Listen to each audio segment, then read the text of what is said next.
Keep your seats. We're going to do it a little different for this one. So this is a special call meeting, a little housekeeping at the outset.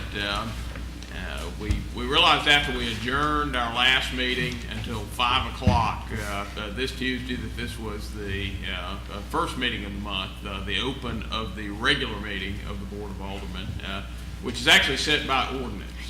So we could not, per our ordinance, adjourn to a regular meeting beginning before 5 o'clock. Recognizing that the intent of the board was to begin interviews for the Human Resources Director position at 5 o'clock, I made a special call for that purpose. And a special call meeting is a limited purpose meeting. So the only thing that can be discussed at this special call meeting will be those interviews. We will not have a regular open to the special call meeting. We will instead do that at 5:30 to begin our regular meeting. So at this time, unless there are any comments by the members of the board prior to doing so, I will start the interview process. Are there any comments from the members of the board? All right, seeing none, my understanding from the city clerk who's been managing the application process for Human Resources Director is we have had one candidate pull out of the job search, and that was Mr. Blaylock. Now, my understanding is that Mr. Ashford, Ms. Halpert, and Ms. Jenkins all wish to continue. I see Ms. Halpert, who I know, are Mr. Ashford and Ms. Jenkins present? Okay. Ms. Jenkins has contacted the city clerk, and she will be here later. So prior to beginning, let me note that this is a public meeting to all of our applicants. There is nothing I or any member of this board can do to compel you not to be in the room while your fellow applicants interview. However, since this is a competitive job application process and typically applicants do not have the benefit of hearing what other applicants said in their interview, I always ask as a professional courtesy if applicants are willing to leave the room while their fellow applicants give their interviews so as to have the fairest possible interview process. So we will begin with Mr. Ashford. And should you choose as a professional courtesy, I would ask the other applicants to please step out of the room. And actually, Ms. Halpert, we've got the conference room across the hall available as a room to wait if you'd like, or you may also wait in the lobby as well. Thank you, Ms. Halpert. Mr. Ashford. And Mr. Ashford, you may pick your side as to where you'd like to have a seat.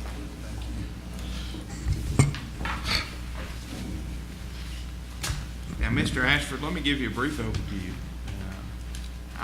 In a moment, I'll offer you an opportunity to make any introductory remarks that you'd like to make about yourself, and then we'll proceed with questions and answers. I'll begin the questioning, and then I'll open the floor for members of the board to ask questions. We'll give you an opportunity to ask any questions that you have of us, and also make any concluding remarks that you'd like to make at the conclusion of the interview. Do you have any questions prior to beginning? No, sir. All right. Do you have any introductory remarks you'd like to make? I do. First, I want to say thank you, Mayor, Vice Mayor, and all the persons for this wonderful opportunity. My name is Navariat Ashford. I'm a graduate of Mississippi State University. I hold my master's degree in counseling education and in student affairs. I also received my undergraduate from Mississippi State in business management. I've started my career in higher education working for Mississippi State University Dining Services as the bakery manager. I was in that position for a year, and then Aramark Higher Education transitioned. And so I've been employed with Aramark for a little bit over 10 years. My current responsibilities: I am the senior HR manager for the South region. I cover 5 states, which is Alabama, Tennessee, Kentucky, Ohio, and Florida. Out of those 5 states, I have 17 accounts and I support 4 DMs. My primary responsibility, I handle all the HR administration throughout those accounts. I handle employee discipline, talent acquisition, internal talent, training and development. Thank you. All right. Well, I will begin the questioning. Okay. I'll have 4 questions that I'll be asking each of the applicants tonight. First, how do you determine that each employee hired has the requisite skills to fill the position? Well, first, it's all based on the job description at first. After the job description is posted, I look over each candidate's application to see what skills they have, education. So it really depends on, what the requirements are of the job, and it's looking through every person's application to determine if they have the right skill set for the position.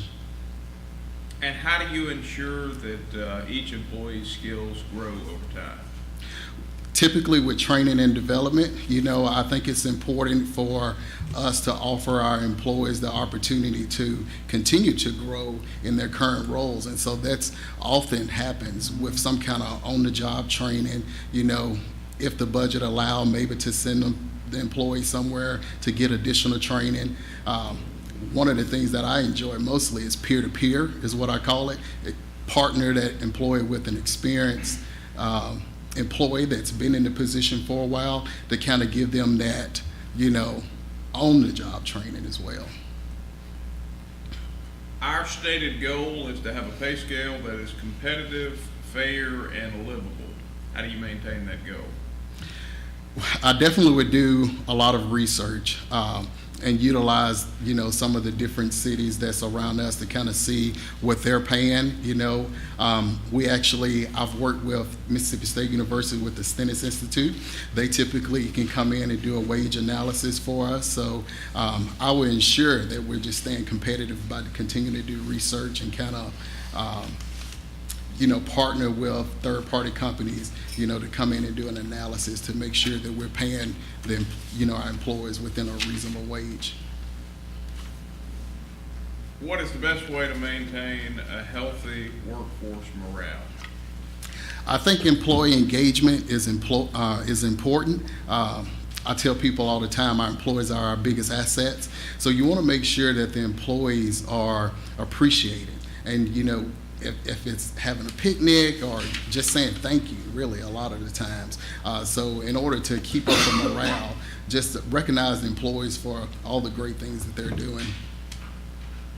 All right, at this time, I'll open the floor for questions from the members of the board. Alderman Mann. Mr. Ashford, in looking at this role, if you had to do a presentation to this board and identify the top 3 areas that you saw as the top 3 HR areas within a city of our size, what do you think those top three areas would be? Definitely we would focus on talent management, because you want to ensure that we have the right people in the job, and is capable of doing the right thing. Another thing, as I discussed with the mayor, I think employee engagement is important. So we want to make sure that we're valuing our employees and making sure that the morale is up. And probably the third would be talent acquisition. Focus on how are we recruiting? What kind of talent are we bringing in? What resources are we using to make sure that we got the right talent? Can you talk a little bit about the third one? What are some areas in talent acquisition? Where do you see we could expand recruiting, or how do you think we should recruit for positions? Definitely making sure we utilize our resources as far as the internet, posting it on LinkedIn, Indeed, using other resources different than, let's say, the paper, or just the city website, because a lot of times this age, people are more focused on the internet, so they're typically looking at jobs like on websites such as Indeed, Career Builder, resources like that. How many current employees fall under your purview? I have 6 HR assistants who report to me. Out of the 17 accounts that I oversee, we're looking at approximately 3,500 employees or more. And so if you're looking at an employee standpoint, every employee within my region, I have to deal with at some point or another. But I also have my team, like I say, of 6 HR assistants. What are the biggest challenges in your current position? Handling, I work on college campuses, and so you have a lot of issues. There's actually a couple. You have sexual harassment, typically it's like the students, having managers in those situations where you have to be careful when you employing the students and then having the management team. And a lot of times we deal with issues with drugs. Either some of our employees selling it to the students or, of some sort like that. So those are some of being on a college campuses, those are a lot of things that we have to deal with. Can you talk a little bit about the importance of onboarding, how you see that? Definitely. I think that it's important for us to capture that first experience with the employee. So having some type of onboarding plan where they come in and do like an orientation to discuss whatever it may be as far as safety, any kind of training or any kind of resources they need to know about the job. I have seen where some type of onboarding plan, it reduces like safety issues, so it lowers like the unemployment claims or either some kind of workman's comp claims because if an employee get hurt on the job. Well, you can capture a lot of that stuff if you have some kind of onboarding plan to kind of explain to them all the safety procedures and go over all the job related stuff that they need to know. And typically you can handle that within a day, so that like an onboarding day, instead of just going straight out to the job, the employee can come in, have some kind of orientation, maybe meet whoever they're going to be working with, to possibly talk to the mayor, have him to give them an introduction of some sort. In your current position, what is the procedure for handling disciplinary action with an employee? Currently what I tell my managers is there shouldn't be a surprise when an employee is getting disciplined. So there should be always a progressive discipline as you go on. First written warning, coaching of some sort. So it shouldn't be a surprise, like if an employee is having issue with performance. The manager, hopefully they're following, the handbook, if there is one, where there's some kind of progressive discipline policy in there. So my job would be to ensure that every department is following the handbook, first of all, and sitting down and having conversations with the employees about whatever issue that they may be having. How do you train those managers that report to you? I typically do conference calls, Skype. I oversee 17 locations, so it's impossible for me to be, in locations all at the same time. And so a lot of times we use Skype as a conference, and I visit each account. Like I'm scheduled to go, to each account at least once a month, and so I'm always on the road. So a lot of times when I'm there for 2 or 3 days at a time. So depending on what the issue may be, sometimes I have time to do some training while I'm there, but if not, it's typically through phone conversations. We hold weekly calls, or either I do some kind of Skype.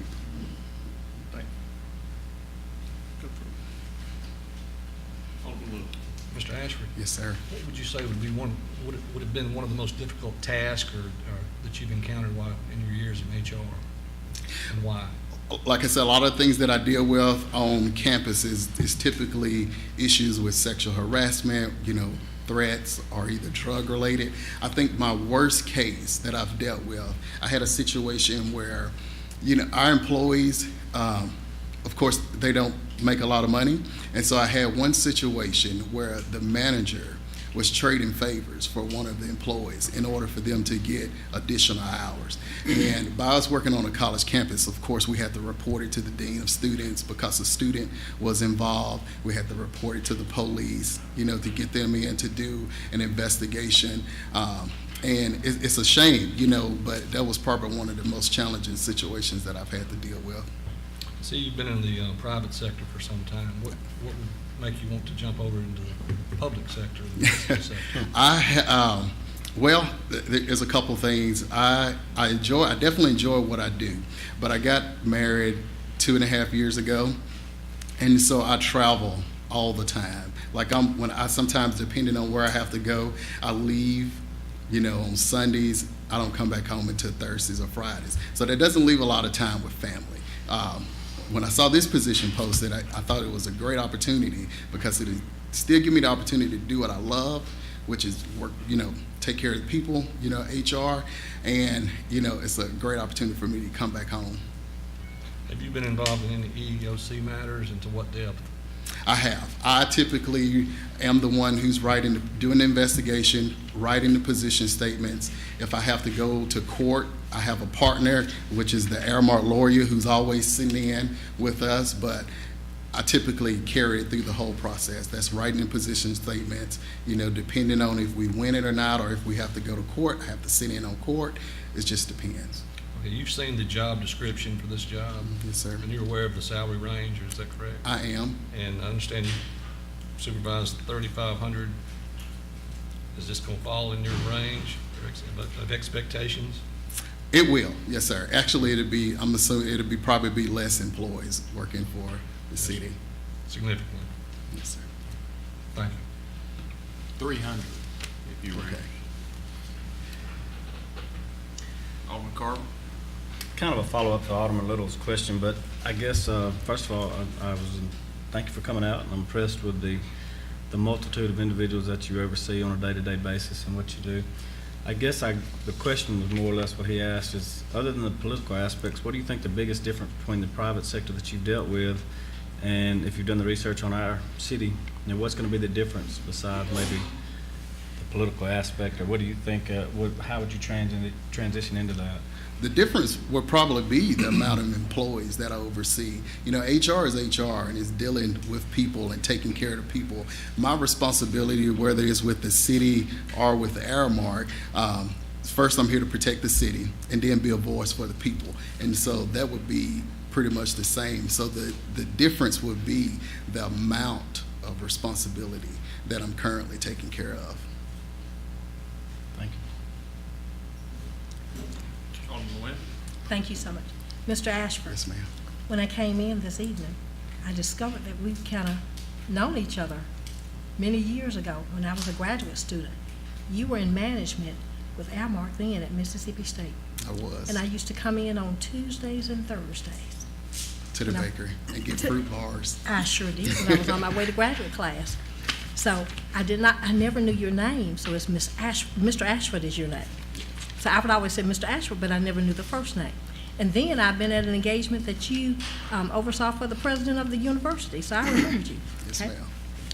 In your role as a human resource officer, there will be times that you will receive paperwork from the Equal Employment Opportunity Commission.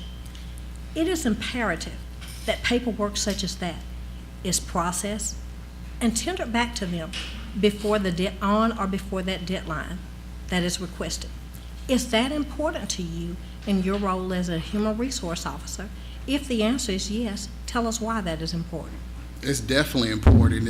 When it comes to the EOC, of course, they send us a letter, telling us what the issue is and when the deadline is for it to be turned in. It's about organization and prioritizing. And so definitely when you get those type of letters, you have to act on them pretty fast, because a lot of times they don't give you a whole lot of time, to answer those EOC charges. And so the reason why it's important is because if we don't get it turned in time, there's a possibility that we could lose the case. It could cost the city money depending on whatever the issue may be. So it's definitely important when you get those documents in, to go ahead and put it on your calendar, and start working on it. Schedule something with whatever manager that's involved with the situation to go ahead and start doing the investigation immediately. Okay. Thank you so much. May I yield the floor at this time? Further questions? Alderman Paul? Mr. Ashford, thank you so much. You asked me one of my questions, Dave answered it. But when it comes down to the last sentence in American Legion to the flag, what do liberty and justice for all mean to you? Liberty and justice, for me, it means equal opportunity, equal rights, a place to be free, I guess you could say. Okay, that's a bring about my last question. Do you feel that you can be fair with interviewing and discipline to all people regardless of the sex, nationality, race, or creed? Yes, sir, definitely. When it comes to those type of situation, you can't have a biased mindset when you're dealing with any type of issue. You have to go in with an open mind and have the understanding to let the investigation and the facts, make the conclusion rather than having your own thought process involved with it. Any further questions? Alderman Walker. Mr. Ashford, thank you for coming this afternoon. We appreciate this opportunity for you to come speak with us. One question I have, being a non-HR related person, I know that there's constantly rules that are changing both at the state and the federal level, and one such rule has to do, recent rule change has to do with hourly wages versus salaried workers and hitting a threshold. Are you familiar with this rule change, and how do you think that might impact us as the city of Starkville from an HR standpoint? I'm definitely familiar with it, and actually I'm working on a project now because typically a lot of our employees, our managers in some sorts, they make under the $47,000. So as far as the impact, we'll just definitely have to look at the current salaries and see how is it going to affect if we're going to have to raise that employee up 5, 10, 1,000, however many $1,000s that we're going to have to do. We definitely have to just sit down and talk about the budget and how it's going to impact it. But I'm a member of SHRM, so there's always information that I receive from them to kind of keep me up to date on all current HR issues. Thank you. What is SHRM? It's a professional human resources organization.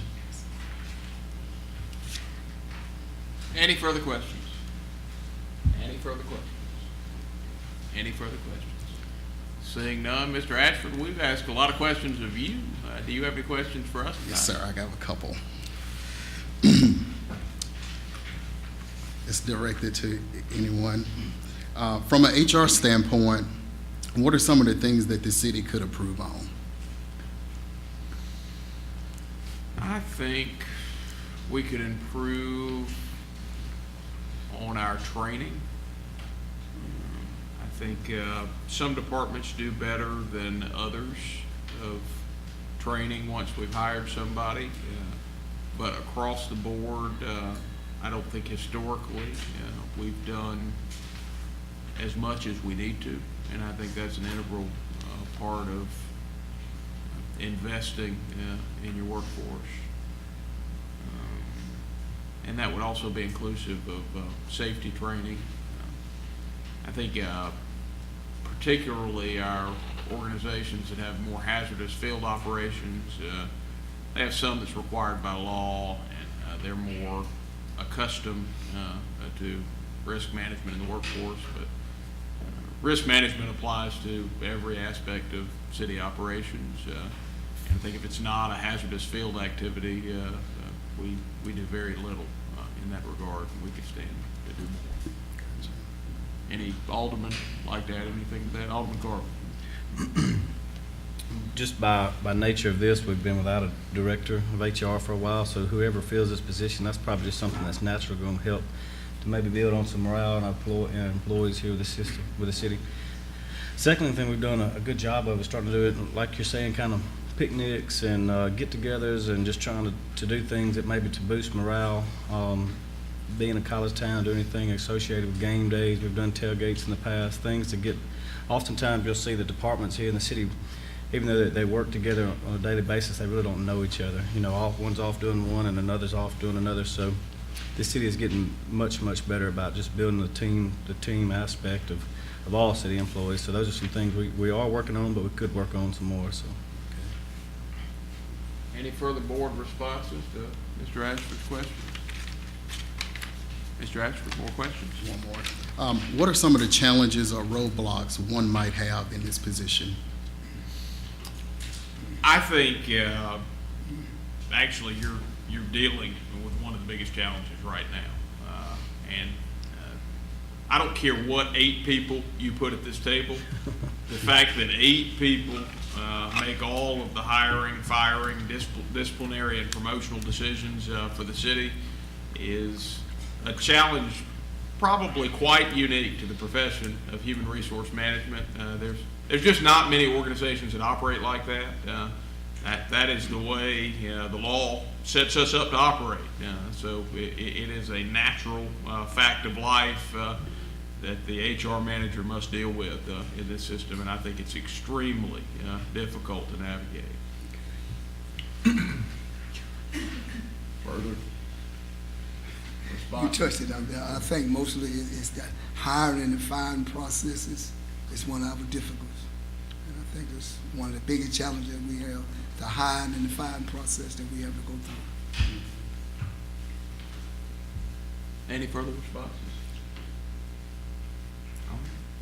No further questions. Do you have any concluding comments you'd like to make? I just want to say thanks once again for this wonderful opportunity, and I, hope that I'm selected, and given the opportunity to come work for the city.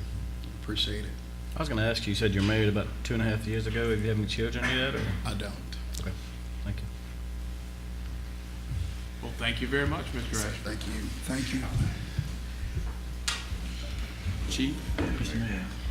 Yeah, enjoy it till a few minutes.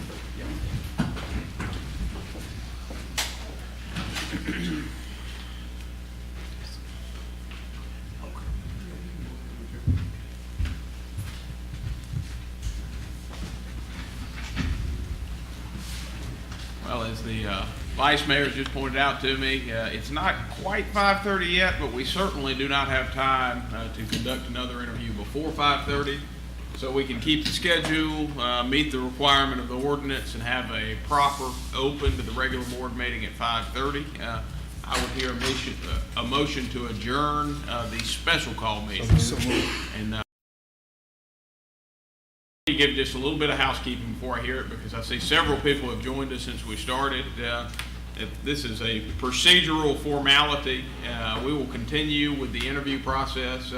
Our regular meeting time at the start of each month, the first Tuesday of each month, is set by ordinance at 5:30. So in order to begin the interview process just a little bit early, recognizing this was going to be a long meeting, I made a special call for that purpose. So what we will be doing now is we'll be adjourning the special call meeting. We'll take a very, very brief break. It looks like maybe a minute or a minute and a half. And then I will open the regular meeting of the Board of Aldermen. We'll have to amend the agenda quickly, but we'll do that and continue with the interview process. At this time, do I hear a motion to adjourn? So moved. Motion has been made by Alderman Maynard to adjourn the special call meeting of the Board of Aldermen in the courtroom at City Hall located at 110 West Main Street until 5:30, October 4th, 2016. Alderman Maynard, is that your motion? Yes, sir. Do I hear a second? Second. Motion's been seconded by Alderman Vaughn. Alderman Maynard, you wish to speak on the matter? Any discussion? Any discussion? Any discussion? Seeing none, all those in favor, please signify by saying aye. Aye. All those opposed, please signify by saying nay. Motion clearly passes. Stand in adjournment. Take a moment, stretch near your chair if you'd like to, and about 30 seconds, we'll open the new meeting.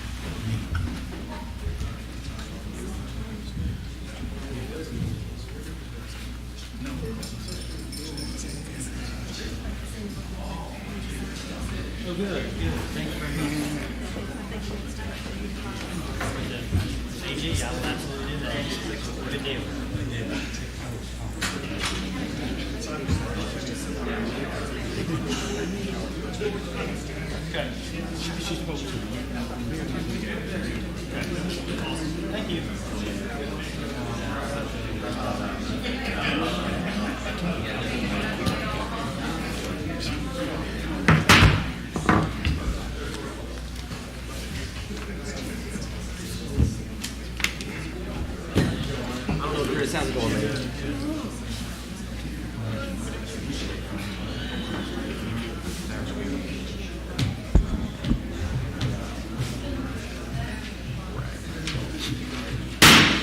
This meeting of the Starkville Board of Aldermen will now come to order. Please rise for the saying of the Pledge of Allegiance. after which Alderman Vaughn would like to say a word of prayer, and we will observe a moment of silence. I pledge allegiance to the flag of the United States of America and to the republic for which it stands, one nation, under God, indivisible, with liberty and justice for all. Our God and our Father and our Lord and Savior Jesus Christ, our God and Father God, you allowed your servants to come this man on the board, and there's always to come before you again. And Father God, we're not coming for no shape, form, or fashion, nor for outside show to the world. But we're coming, Father God, to handle these affairs of the city that you saw in the hearts of the people to elect us to handle these affairs. We just want to say thank you. But most of all, we thank you for our Lord and Savior Jesus Christ, your only begotten beloved Son, who was born of a Virgin Mary. Joseph was the earthly father who you allowed to be crucified, died, and buried. But in 3 days, you raised with all power in his hand. And we thank you, Father God, for allowing your Holy Spirit to dwell among us. Father God, that every decision that we make will glorify you. We pray, Father, that you will forgive us of all our sins, that we'll be worthy to stand before you and before this audience to make these decisions. We thank you, we glorify you, we magnify you, and we know that we ask you in the name of Jesus. You said in your word that you'll never leave us, nor would you forsake us. You say you won't put no more on us than we can bear.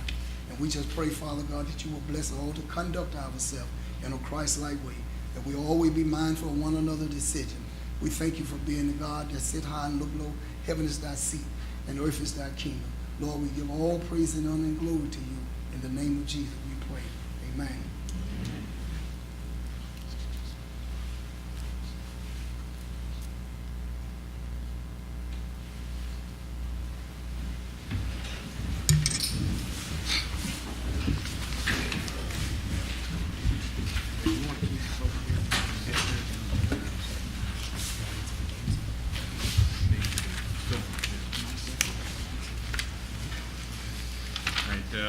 So you have before you a copy of the written agenda, and I know of 2 changes that we need to make to the agenda.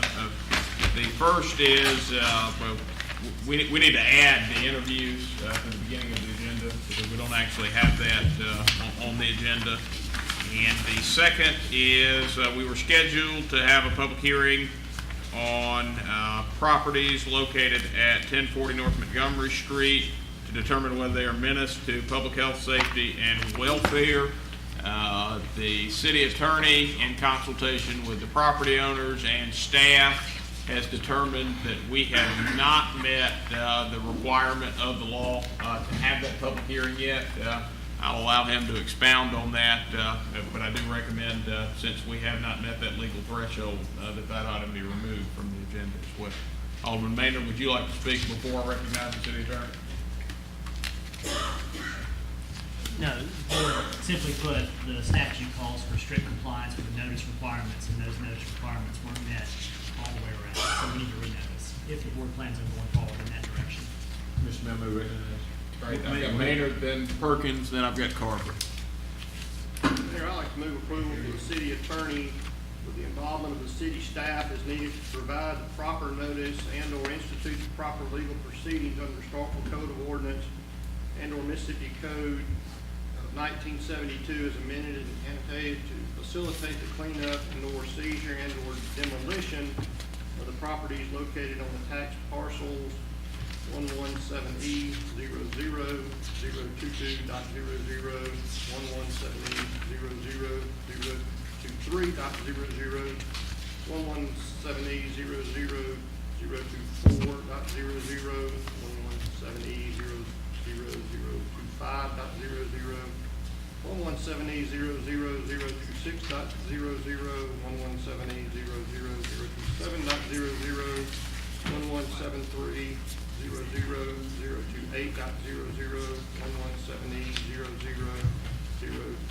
117E0028.01, 117E0028.02, and 117E0029.00, and I'll reduce that to writing.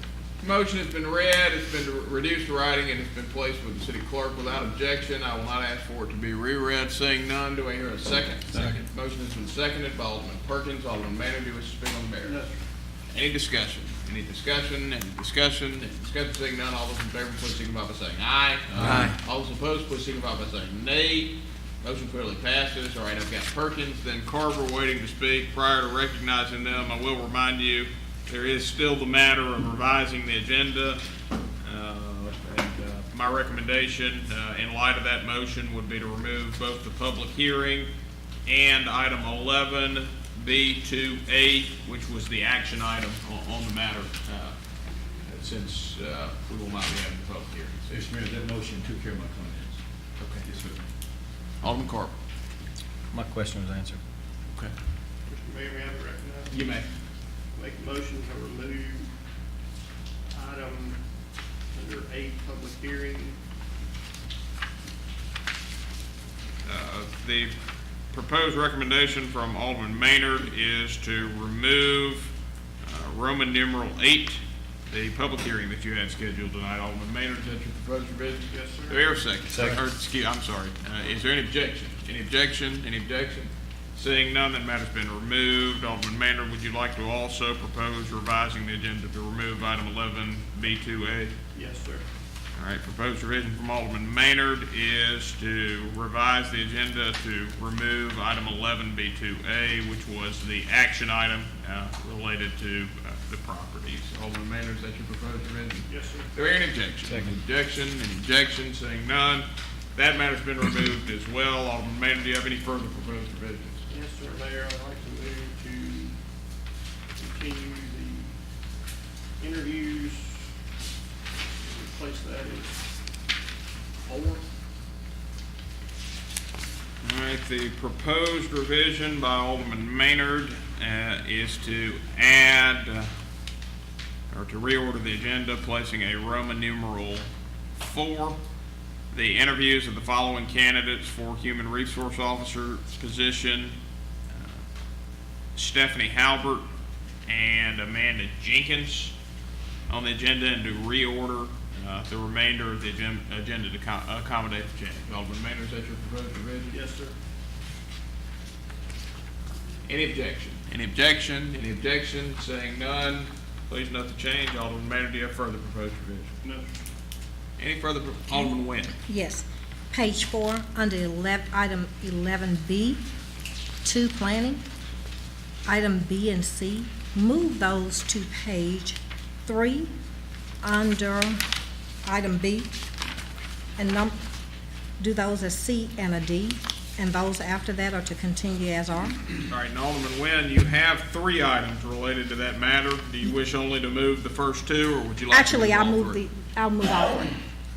All right, so the proposed revision would be to move items 11B, 2, B, C, and D, which are the discussion and consideration of a preliminary plat for the Cotton Mill Marketplace development, discussion and consideration of the final plat for the Cotton Mill Marketplace development, and discussion and consideration of an access easement between Cotton Mill Marketplace and the city of Starkville.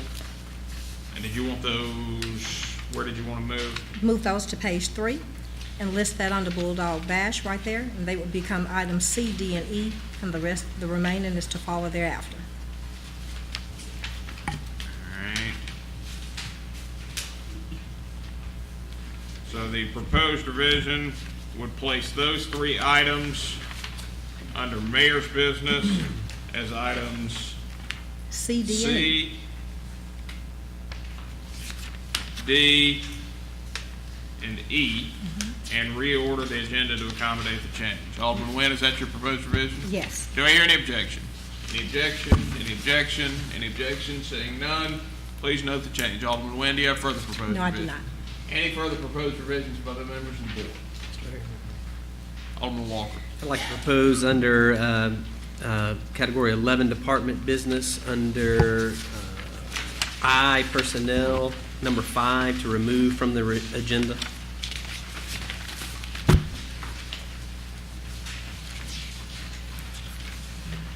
Proposed revision is to remove Item 11I5, the discussion and consideration of a job description for the position of Director of Recreation and Sports and approval to advertise for the position from the agenda. Alderman Walker, is that your proposed revision? Yes. Do I hear any objection? Any objection? Any objection? Any objection? Saying none, that matter's been removed from the agenda. Alderman Walker, do you have any further proposed revisions? No. Any further proposed revisions from the members of the board? Any further proposed revisions from the members of the board? Any further proposed revisions? Seeing none, a motion to approve the agenda as revised is in order. So moved. Motion has been made by Alderman Maynard to approve the agenda as revised. Do I hear a second? Second. Motion has been seconded by Alderman Little. Alderman Maynard, do you wish to speak on the merits? No, sir. Any discussion? Any discussion? Any discussion? Seeing none, all those in favor, please signify by saying aye. Aye. All those opposed, please signify by saying nay. Motion clearly passes. The first matter that you have before you is the continuation of the interviews, and next we'll have Ms. Halbert. Chief, could you tell Ms. Halbert it's time to interview?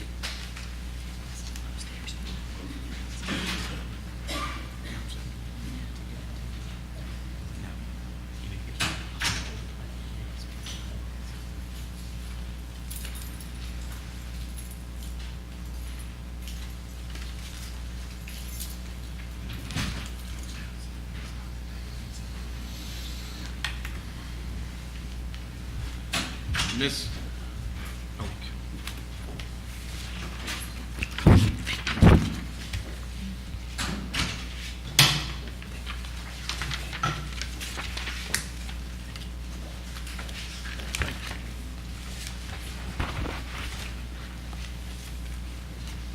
Ms. Halbert, you may have a seat on either side. Ms. Halbert, a little housekeeping before we get started. The way the process will work is I will first offer you the opportunity to make an opening statement, and then we will proceed to question and answers. I will start the questioning, then I will open the questioning to members of the board. At the conclusion of that process, I'll offer you an opportunity to ask any questions you may have of us and also make any concluding comments that you'd like. Do you have any questions before we begin that process? I know. At this time, are there any opening remarks you'd like to make? Good evening, Mayor, Vice Mayor, and Board of Aldermen. I would like to thank each of you for giving me this opportunity to interview with you on today. Again, my name is Stephanie Halbert. I'm God-fearing. I'm a loving wife and mother. I'm a resident of Starkville, Mississippi. I began working with the city of Starkville back in 2010 as a receptionist general clerk under the supervision of Marquita Outlaw. Under her leadership in 2011, I was promoted to deputy clerk, and in 2012, I was promoted to payroll clerk for the city of Starkville. As a payroll clerk, I was dedicated to my role. Even if I had family emergency, I made sure that the duties of this position was done effectively and in a timely manner. In 2014, under the supervision of Taylor Adams, I was promoted to the payroll clerk and the assistant personnel officer. In this role, I definitely showed my multitasking skills. I continued doing the duties of payroll with taking on others' duties of the assistant personnel officers. I was asked, Stephanie, how are you handling all those duties? I often gave the response, I can do all things through Christ who strengthens me. In October 2015, under the supervision of Randy Board, Mayor Parker Wiseman, Vice Mayor Roy A. Perkins, and the Board of Aldermen, I was promoted to the Acting Human Resource Director for the great city of Starkville. I continued the duties of payroll clerk as I was the Acting Human Resource Director until March of 2016. In the months of August and September of 2016, I acted as the payroll clerk and the Human Resource Director when our current payroll clerk had a critical family emergency. During the role of Human Resource Director, I've accomplished many great historical things. Under my leadership, we had our first annual Employee Appreciation Day. Under my leadership, we adopted a rate progression plan for our water distribution department, new construction and rehab, sanitation and environmental services, street department, and fire department. For the first time in history, 2 female officers were promoted to the position of sergeant at the same time in our police department. I've implemented exit interviews, and in October 2012, I was named Employee of the Month.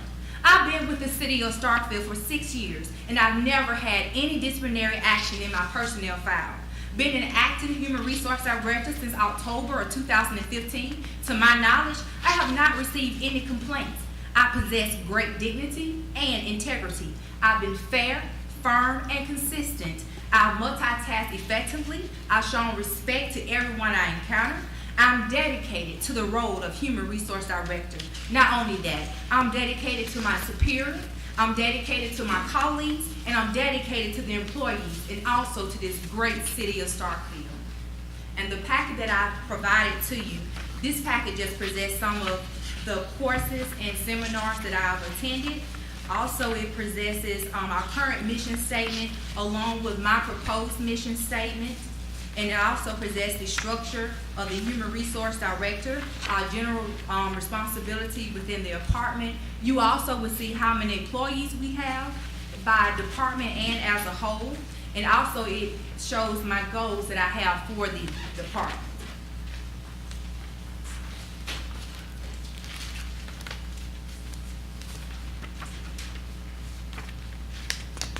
Thank you, Ms. Elton. I've got 4 questions for you tonight. I'm going to ask the same 4 questions of all of the applicants. My first question is, how do you determine that each employee hired has the requisite skills to fill the position? How I determine it is by looking at the job description. What's in that job description, that's what I go by. Once an employee fill out their application, I screen the application. I also have a spreadsheet that lists all the qualification that's within that job description and just match up who has the most experience. And how do you ensure that those skills grow over time after someone's hired? One thing that I would like to implement with the Human Resource Director, and we have started a little bit, is have focus session. And we do performance evaluations as well. With the performance evaluation, we're gonna see where the employee is and where we need to get the employee to. And by creating an action plan, if the employee is not at the mark that he or she needs to be at. Our stated goal is to have a pay scale that is competitive, fair, and livable. How do you ensure that we achieve that goal? We achieve that goal by being fair and consistent throughout the whole entire department. Just because if John Doe come in, we want to use the same metric that we use for Susan that comes in. So basically by being fair and being consistent. What is the best way to maintain a healthy workforce morale? This is also one of my goals, workforce-life balance. One of the ways is to do incentive. We can also have where we can get health groups to come in, have like a health fair. Encourage the employees. Right now we have Healthy You, where it's strictly paid by the Blue Cross Blue Shield. There's no cost to the employee. Encourage them to go and get their Healthy You done on an annual basis. All right, I'll now open the floor to questions from the members of the board. Questions from the members of the board? Alderman Maynard. Hey, Ms. Howard, how are you tonight? Doing good. How are you? Good. So in presenting to this board, if you had to identify the top 3 areas that you feel you would face in human resource within the city of Starkville and had to do a presentation to this board, what would be the top 3 areas you would choose to address? Okay. I would definitely choose budget constraints. I would definitely choose leadership development. And one other that I would choose is the morale within the city. Can you elaborate on those a little bit more? With budget constraints, since I've been interim HR director with the city of Starkville, there's so many ideas that I can come up with or have that could boost the morale within the city. But with that budget constraint, it limits. And also with leadership development, we have some of the best employees. That's from higher management down to lower management.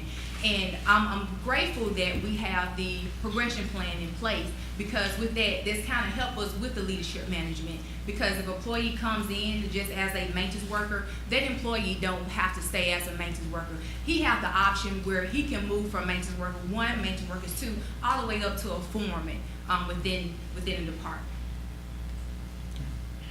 What about the third one? The morale? Yeah. With the morale, I like the saying that says a person don't care how much you know until they know how much you care. And with the morale would let us show the employees that we care about you. And I see the city as the heart, and I see the employees as the blood that's flowing through the heart. A heart cannot function without the blood, and we cannot function without the city employees. What has been the greatest challenge that you have faced as interim HR director? The greatest challenge that I face is change management. And what I mean about that is because a lot of employees and higher management, you're used to the norm. So when someone come in new that bring us new ideas, implementing new things, you kind of get the kickback on it. But with that and how I handle that is I explain to them, well, this is the reason why we're doing this, and this is what we can accomplish by doing it. Thank you. Further questions from the members of the board? Any further questions from the members of the board? Okay. Alderman Nguyen. Ms. Halbert, good evening to you. Good evening. Mrs. Halbert, according to the HR job description, it states 5 years of HR experience. You do not possess 5 years experience based on your submitted resume. Additionally, your college education is unrelated to human resources. Why should you be selected as the HR for the city of Starkville when there is another applicant or 2 other applicants with 5 years or more of HR experience? And this is stated in our city's job description that I hold here. Okay. I plead the different on that. I worked with Cytel, and I worked there for 7 years. And when I was working with Cytel, I done HR duties there as well. And plus, with coming over to the city of Starkville, I worked as the payroll clerk, which is in the HR duty where I handle the personnel files, then the assistant HR, where I done HR duties there as well.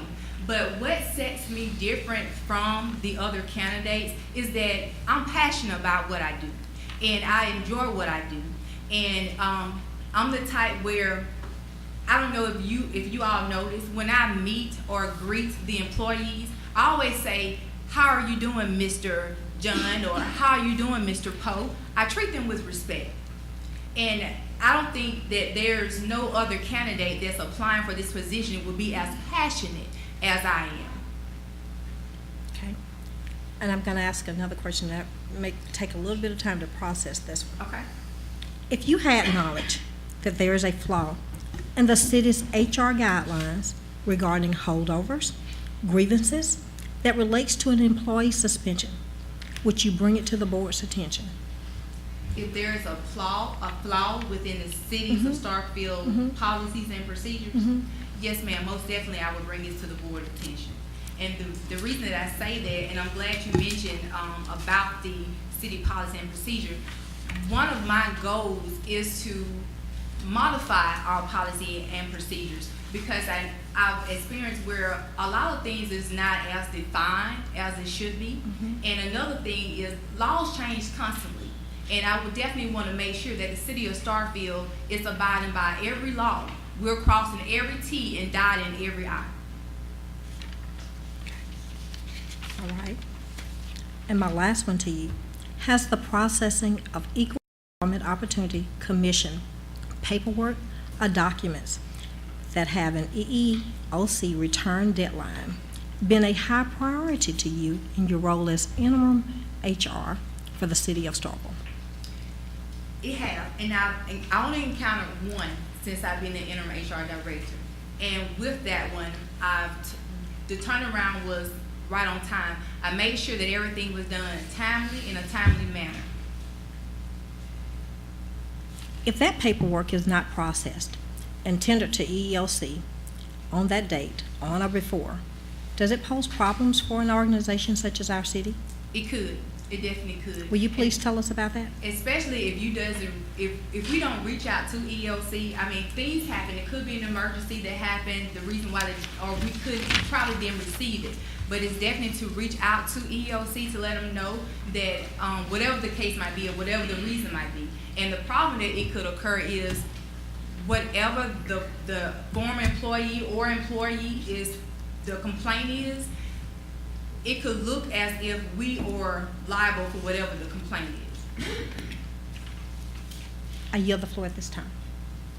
Further questions, Alderman Little. I asked this from the prior candidate, who would be looking to come from the private sector to the public sector if they change jobs. You've been in both, I guess previously with Sitel. Yes. Can you tell us some of the biggest differences, good and bad, coming from the private to the public? Well, with Sitel, so you want to know what some of the biggest problems coming from the private to the public? Yeah, what something that you encounter, the biggest differences working for the city versus working in the private sector? With the private sector, with Sitel, it really wasn't much of a big difference because there we still abide by the laws, the federal laws, the state laws. But I know with the city, we definitely abide by the laws. Yes. Okay. Since you've been interim HR director, what would you say has been the most difficult task that you've encountered? I will go back to the question that Mr. Alderman Maynard asked me. The difficult task, I would say, the change of management. Getting the employees, the department heads, the word that I'm trying to find is getting them, for the better lack of good term, getting them used to me, because they were so used to our previous human resource director with his ways of structure, but basically just building a relationship with them, and me building a relationship, them building a relationship with me as well. I asked this of the prior candidate also, as far as salary expectations, where do you think you should fall in that range? With understanding that Mr. Boyd retired with over 33 or so years' experience. Where I think I should fall in that range, there is a salary range. And on my application, I put the max amount on my application. And the reason I do that, if you don't think you're of value, who will? So I know what I'm capable of. I know what I can do. So I went for the max. Thank you. Further questions? Alderman Vaughn. I asked the same question to the prior applicant. When you come down to the last sentence of American Legion to the flag, what do liberty and justice for all mean to you? Liberty and justice mean to me is doing the right thing, being fair, being fair to everyone. The last one, do you feel that you can be fair with your interviewing and your judgment to all people, regardless of sex, nationality, race, or creed? Most definitely. Since I've been interim, I've been nothing but fair and consistent. And even with the department heads, I've told them, okay, we're going to make sure we're doing this fairly, and we're going to make sure that we're doing this, we're being consistent. Yeah, Mr. Mayor. Any further questions? Alderman Walker. Ms. Howard, question. The rules, like as you stated, are always changing in HR, and one of the rules that's been a recent change has to do with salary employees versus non-salary employees and how that affects their structure. Okay. Can you tell me a little bit about how that change in law may impact the city of Starkville? Yeah, that change came from the Department of Labor, and that's the overtime wage. The threshold for overtime wage has increased. It normally was $23,000, and if I'm quoting correctly, went up to $47,000 and some dollars. With the city of Starkville, I actually did a presentation to the board on this as well. With our employees, the employees that's exempt is our department head employees. The normal employees, it's not department heads, they are non-exempt. So this wage change, overtime wage change, is not going to have a big impact on the city. Thank you. Further questions from the members of the board? Any further questions? Any further questions? Ms. Halbert, we've thrown a lot of questions at you. Do you have questions for us? Mayor, I do not have any questions for you all, but I would just like to thank you again for giving me this opportunity.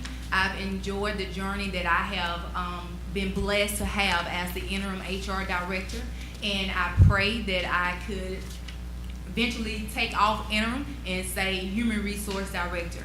Thank you all so much. Thank you, Ms. Halbert. Thank you.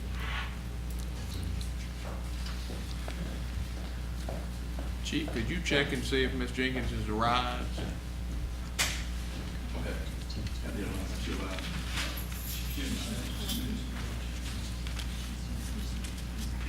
Okay, city clerk says she's parking, and so without objection, I'll take us into a brief recess. Don't get far, about 5 minutes. Hopefully she'll be here. Any objection? Any objection? We'll take a brief recess.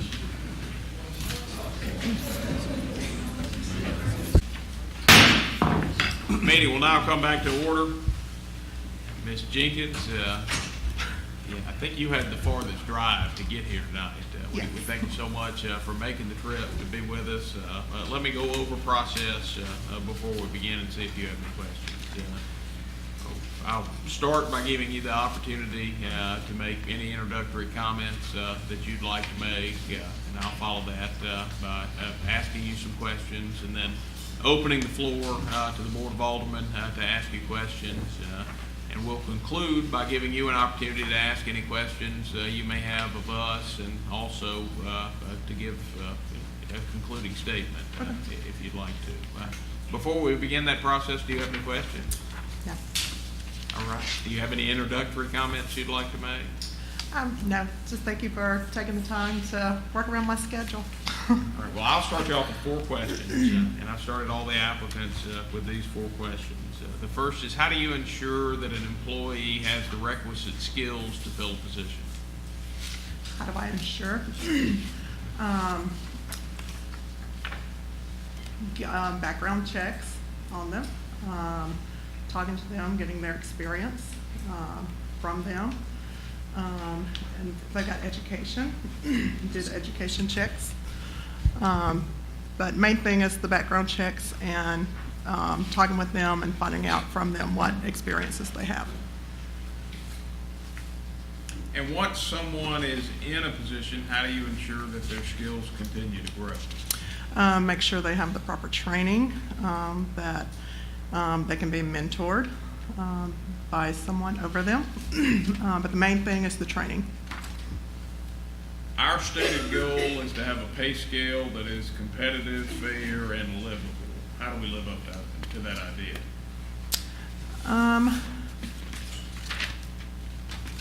Making sure that we can do wage surveys by the other businesses around. Make sure we're staying in those, staying within being a competitive market for our employees.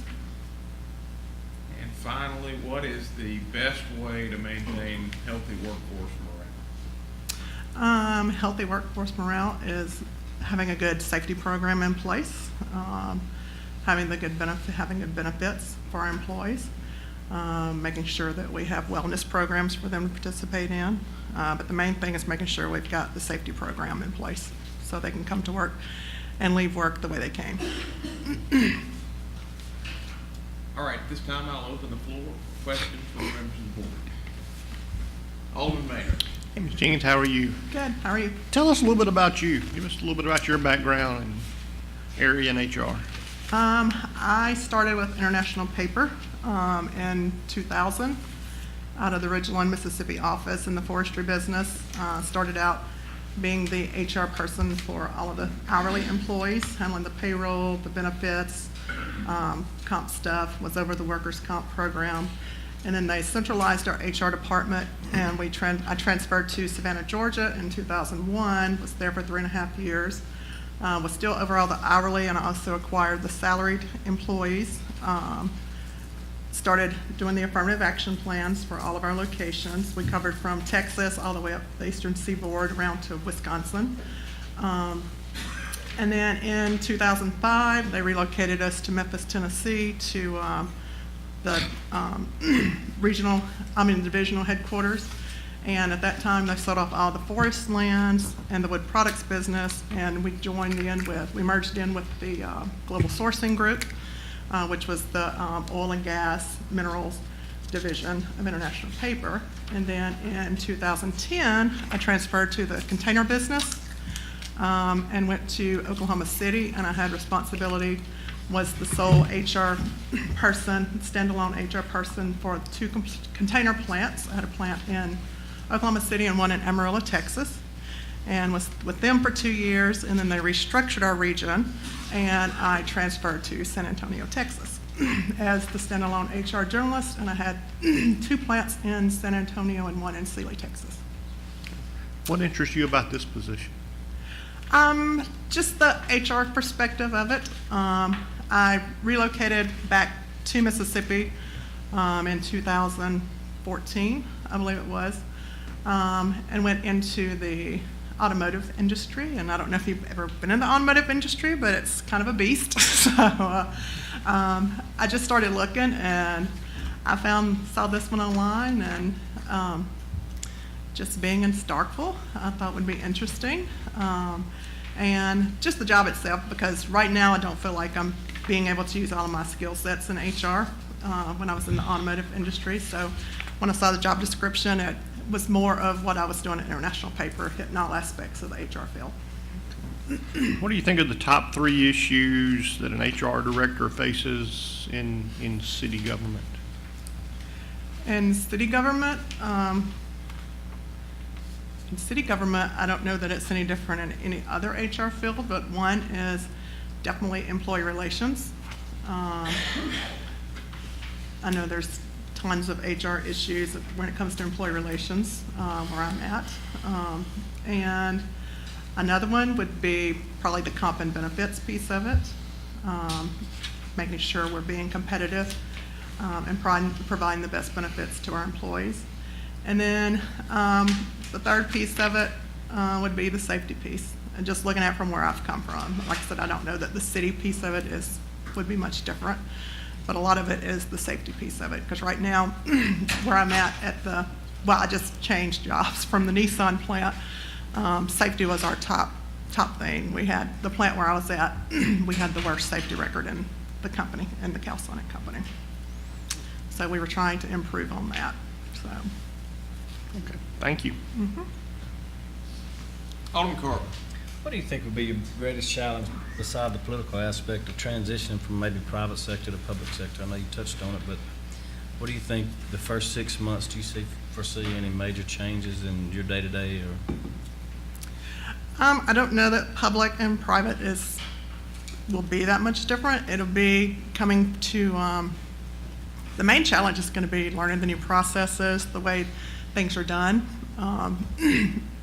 in the public sector, and I think that's going to would be my biggest challenge, is just learning how things are done at the city level, because it is going to be different than coming from the forest resources industry, wood products industry, and the automotive industry. Thank you. So I do know I'm going to have challenges on that part of it. Thank you. Alderman Little. How many employees were you responsible for at your current job? At the current job, we had, it was 3 shifts. There was 500 with hourly and salary. It was around 540 something. What would you say was the most difficult task that you encountered when working in HR? The employee relations piece of it, investigations. That seems like that's majority of what my time was spent on. Like, when you say investigation, what? Employee investigations, just team members cannot get along with each other.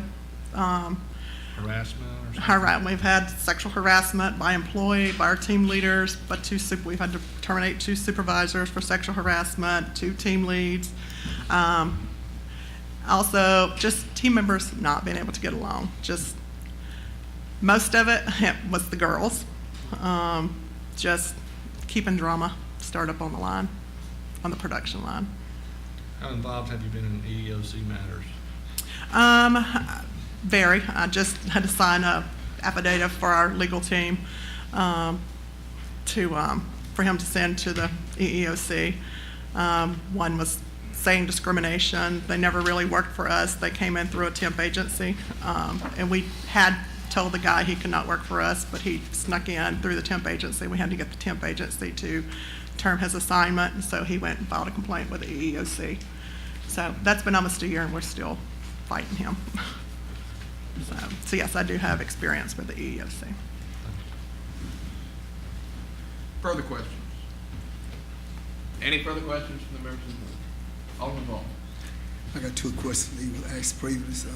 When it come down to the last sentence of American Legion to the flag, what do liberty and justice for all mean to you? Could you repeat that, please? When it come down to the last sentence in American Legion to the flag, what do liberty and justice for all mean to you? To me, it means that we should all be treated the same. We should all be treated fairly. I don't think we should discriminate based off of color, religion, sex, any of those things. I've never seen color. I've never, judged somebody off of their religion or anything like that. So to me, I think it means that we should all be treated equally. Last question. Do you feel that you can be fair with your interviewing and discipline to all people regardless of sex, nationality, race, or creed? Yes, I do. You, Mr. Mayor. Further questions? Alderman Walker. Thank you for joining us tonight, Ms. Jenkins. The question I have for you is the rules and the laws are constantly changing in the world of HR, and one of the recent changes to the law had to do with compensation for salary employee versus unsalaried employees. Can you talk a little bit about your familiarity with that law, and how do you think that might impact the city of Starkville? Yes, I can. We, at the company I was at, we knew that law was coming into place, and what our company did is they started an incentive pay for our employees, for our salaried team members who came in on the weekend. Instead of doing the overtime, they would give them incentive pay. They would just give them straight time for the hours that they worked on the weekend because we didn't have anything in place for them. So that's what they did there. I think for the city, it probably will have some effect.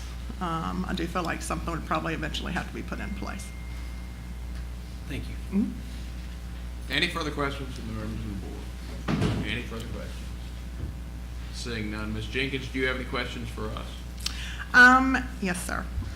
What would you all see as being some of the major challenges of this position? Or what are the major challenges of this position? I believe training across the board is an issue for us. From department to department, we do pretty well, but each department has their own training program, and we don't really look at it holistically as often as we should. I also think safety and risk management, particularly in the non-hazardous, non-field work type of activities, where safety is not ingrained in the training program necessary to function in the job. We ought to have more office safety and risk management protocol than we do. So I think we can improve in both those areas. Okay. And how many employees with the city? It varies, but it's usually around the 300 mark. Okay. All right. And for the person who gets this position, what would be your expectations of this person? My expectation is that we have a workforce that is prepared, qualified and ready to do the job on day one, and growing in both job skills and interpersonal skills during their time with the city, and finally fulfilled in the job they do. Any further questions? Do we have any further responses to those questions from the members of the board? All right, seeing none, do you have any concluding comments you'd like to make? I'm just going to say I feel like I am qualified to do the job. I think it would be a challenge, but I like a challenge, and I would definitely be willing to come on board if you guys would have me. Thank you, Ms. Jenkins. Thank you. Thank you.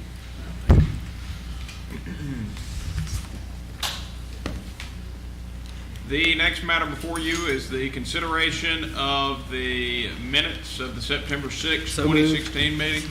Who made the motion? I did. Motion has been made by Alderman Walker to approve of the minutes of the September 6, 2016 meeting of the Mayor and Board of Aldermen of the City of Starkville, incorporating any and all changes as recommended by the City Attorney. Alderman Walker, is that your motion? Yes. Do we hear a second? Second. Motion has been seconded by Alderman Carver. Alderman Walker, do you wish to speak on the matter? No. Any discussion? Any discussion? Any discussion? Seeing none, all those in favor, please signify by saying aye. Aye. All those opposed, please signify by saying nay. Motion clearly passes. The next matter you have before you are announcements and comments by the mayor and members of the board, and I have several new employee introductions that I'd like to make today. First, I'd like to introduce our newest deputy court clerk, Ms. Shanna Brooks.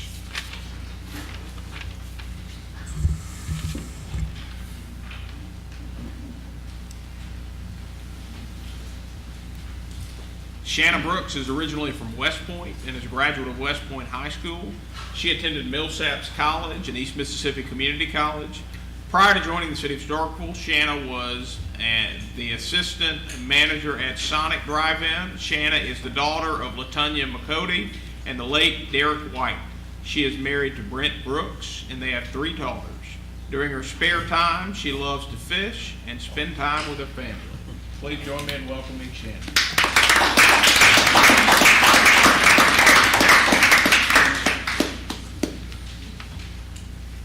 Next, I'd like to introduce our 2 newest radio operators, records clerks.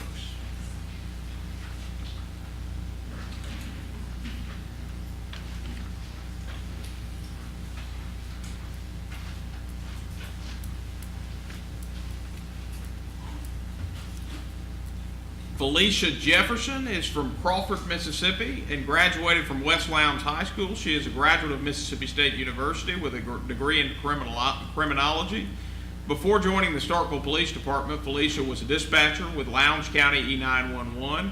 Felicia is the daughter of Regina Harris and Norman Rice. She is the proud parent, she's the proud parent of a daughter, Kirsten Smith. During her free time, Felicia enjoys dancing, shopping, singing, traveling, and spending time with her daughter. She and her family attend Oakland Missionary Baptist Church. Please join me in welcoming Felicia.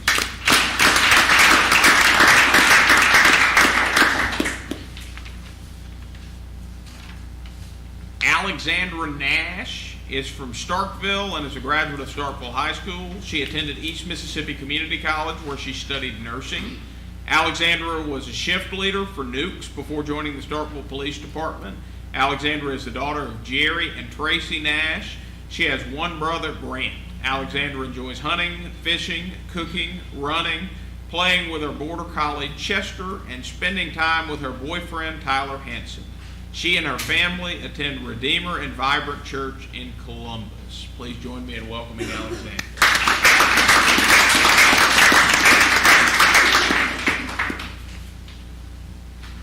Finally, I'd like to introduce our 2 newest police officers.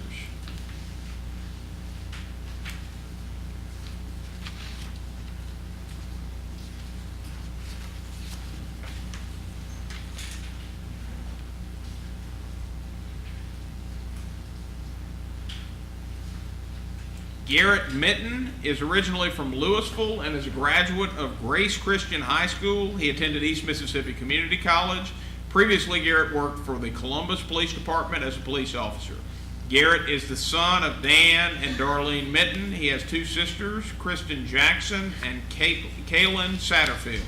When time permits, Garrett enjoys fishing, basketball, playing with his 2 dogs, Duke and Lola, and spending time with his fiancee, Kendall Doolittle.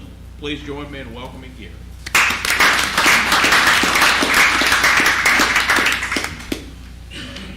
Howard Spann is from Macon, Mississippi, and graduated from Noxubee County High School. Howard was a police officer with the Macon Police Department before joining the Starkville Police Department.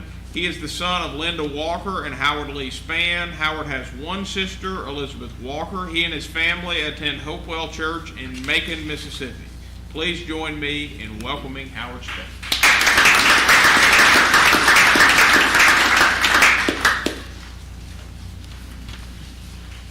And that concludes my announcements and comments this evening. Do we have any announcements and comments by the members of the board? Any announcements and comments by the members of the board? Are there any announcements and comments? Alderman Perkins. Yeah, very briefly, Mr. Mayor, thank you very much. Just want to say briefly, Mr. Mayor, I think it's a matter on the agenda later that I can anticipate the board's going to approve for your travel while you're gone in November. And so I mentioned this to you on just a couple of evenings ago, so I'm going to ask the city clerk and just in the department heads in due respect to the mayor, he'll be gone the second meeting in November of 2016. And we want to keep that agenda as light as possible in the mayor's absence. I've always done that as vice mayor, even in 05, 09 term. So if we could just do that, keep that in mind, that'll be the November 15, 2016 meeting. Thank you. Any further announcements and comments by the members of the board? Any further announcements and comments? Any further announcements and comments? Seeing none, we'll move to citizen comments. At this time, any citizen wishing to make comments may do so by coming forward, introducing yourself, and you'll be recognized to speak for a maximum of 3 minutes. Good evening to the mayor and board. My name is Alvin Turner, to Mayor Wise, Vice Mayor Perkins, Alderman Vaughn, Alderman Walker, Thank you, Alvin. President Taylor, the NACP, and Legal Redress, Mr. Turner. The citizens, we had the appreciation of the employees on March 24, 2016. We would like for the employees to feel like that they are appreciated. That would help out a lot. A lot of people talks about the police department, but when the fight break out, they call the police.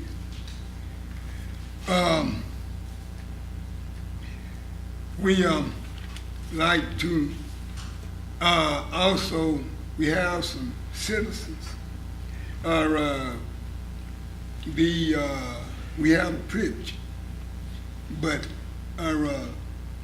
if you have bad conduct, it look bad on the privilege. We have some young ladies, they have to show ID now when you board the ship. They'll say that they are older than they are, and they be just 12 and 14. That put everyone in jeopardy. Guys, same thing. Put everyone in jeopardy. We would like for the young men and the young women to be more respectful of the privilege that we have. And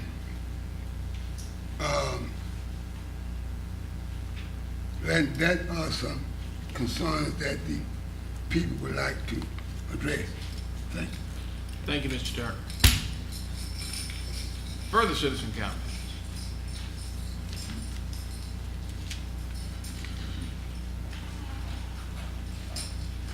Good evening, Mayor, Board Alderman. My name is Anita Bush, and I'm coming to you from the Starkville Community Day and the Mad Mothers Against Domestic Violence. We want to thank you all for allowing us to have another successful year with Starkville Community Day. Each year is getting bigger and bigger, and once again, Mayor, Alderman Perkins, and Alderman Vaughn, you all came out and you all saw it for yourself. The event was a great success, and the weather was nice. Chief, Starkville Police Department did an awesome job with patrolling the crowd, and they came out in fellowship with the community. Harmon with the Park and Recreation, he made sure I got the electricity I need, as well as sending a man from the department to provide me with anything else I needed. Ms. Emma with the Sanitation Department, this event is getting bigger each year, and I'm asking you if you can provide us with more supplies and workers throughout the day. Through it all, I want to thank you all. Thank you. Thank you, Ms. Bush. It was a lovely event.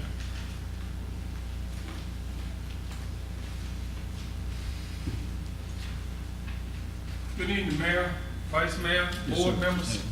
I got like 3 things going on. First one, bridges out of property. We'll be having a free class, 2-hour class. I gave each one of you a flyers. We're expecting to see some of your employees out there. And it's Saturday, October the 22nd, from 9 to 11 at the Church of Christ, Starkville Church of Christ. That's the one behind the Highway Patrol Station. Come on, it's free. You're going to have free breakfast. We're going to give you some donuts and coffee. Come on, that's to help you, help your employees, and help better the city of Starkville and the community. So all the city employees, they welcome to come. Teachers, leaders in the community, business leaders are invited, and also faith community is invited.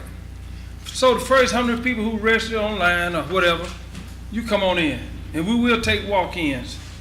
Also, this will be published in the paper, and it's already on Facebook. Second,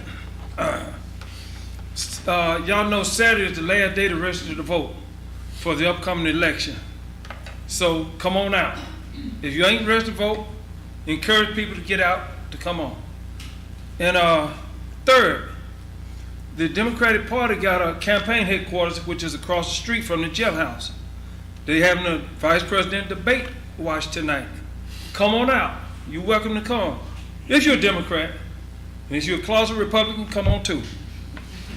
And last but not least, absentee voting. So as you know you're not going to be in town on November 8th, on that very important day, then you come right on across the street, right next door, and vote. Give a good reason, but if you're 65 and over, you don't have to give a good reason. Just tell them you won't be there on election day and you want to vote. Thank you. Thank you, Mr. Taylor. Thank you. Further citizen comment?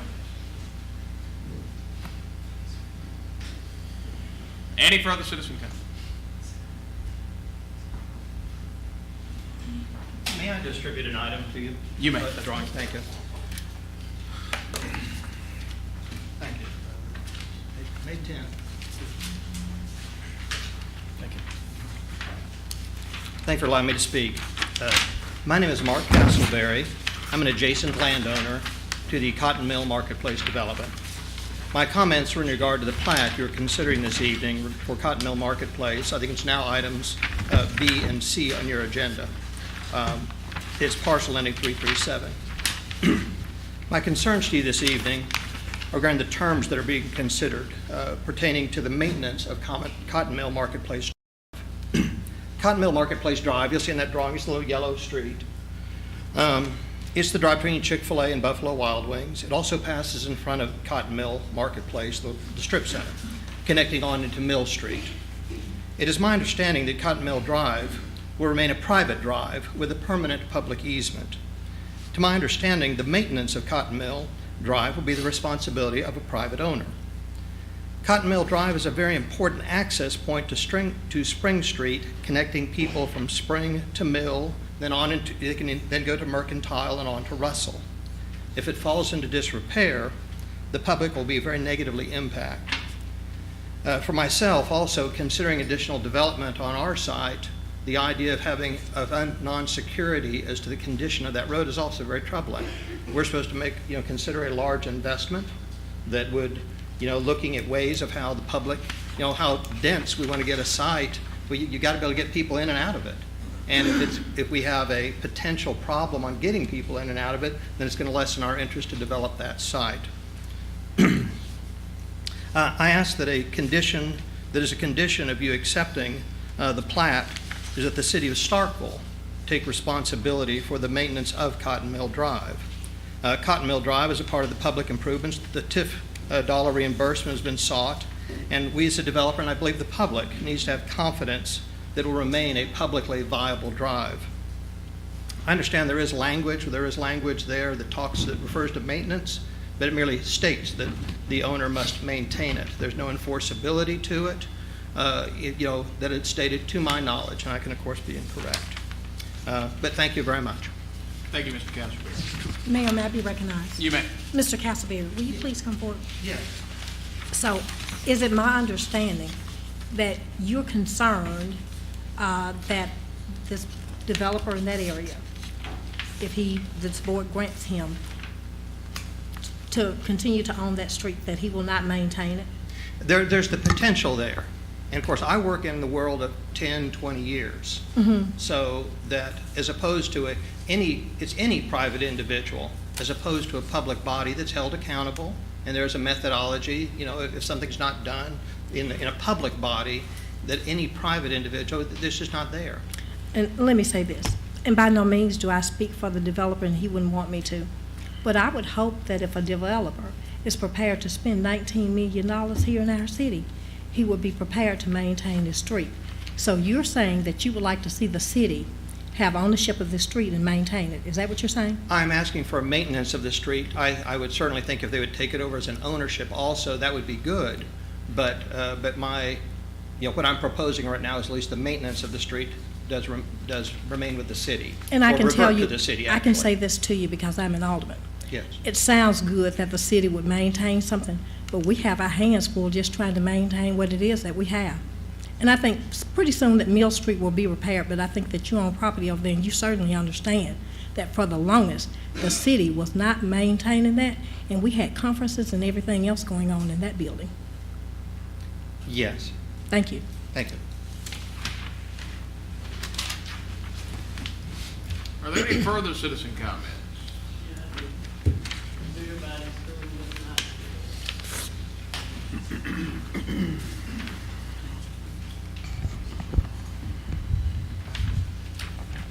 I want to say good evening to everybody because you all are my aldermen and my mayor, and I would like to say hello to everybody. But I would just like to say, every time I get a chance to come, I'm coming for the easement for Walmart. I'll be right here on your shoulders until we go through with, with everything that we have to. Like he just said, Mr. Castleberry, you're going to pay for one thing, pay for the other thing. And that's what I'm trying to let y'all see. If you're going to pay for one thing, pay for the other thing. And I hope most citizens come and ask you to pay for getting ditches done. If Walmart can come and ask you to do the easements for them, and we can give them money or do anything for them, let's pay for getting the ditches done here in Starkville. We got different roads that we need to maintain. We got sidewalks here in Starkville. I could name quite a few things that we could be doing with money instead of trying to help Walmart out. Because Walmart gonna come here, we ain't gonna have 40 hours. We're not gonna have people working no more than they say so. They're not gonna have insurance. I'm looking at the economic prospect of everything. I would just like to say, yeah, they're gonna give jobs, but who can get insurance on 30 hours? We got to look into these things, Board of Aldermen, and you may not see my point right now, but look and see how many stores have closed with Walmart here, not here in our city, but in other cities. Just look at that. But I would like for y'all to know that what Miss Nita did was fine over on West Side Park the other day.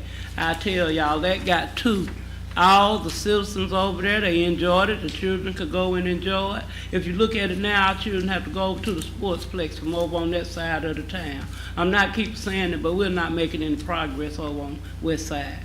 We're not making any progress. We're not having anything for them. We're not doing for them. And very soon the school board opening gonna come up.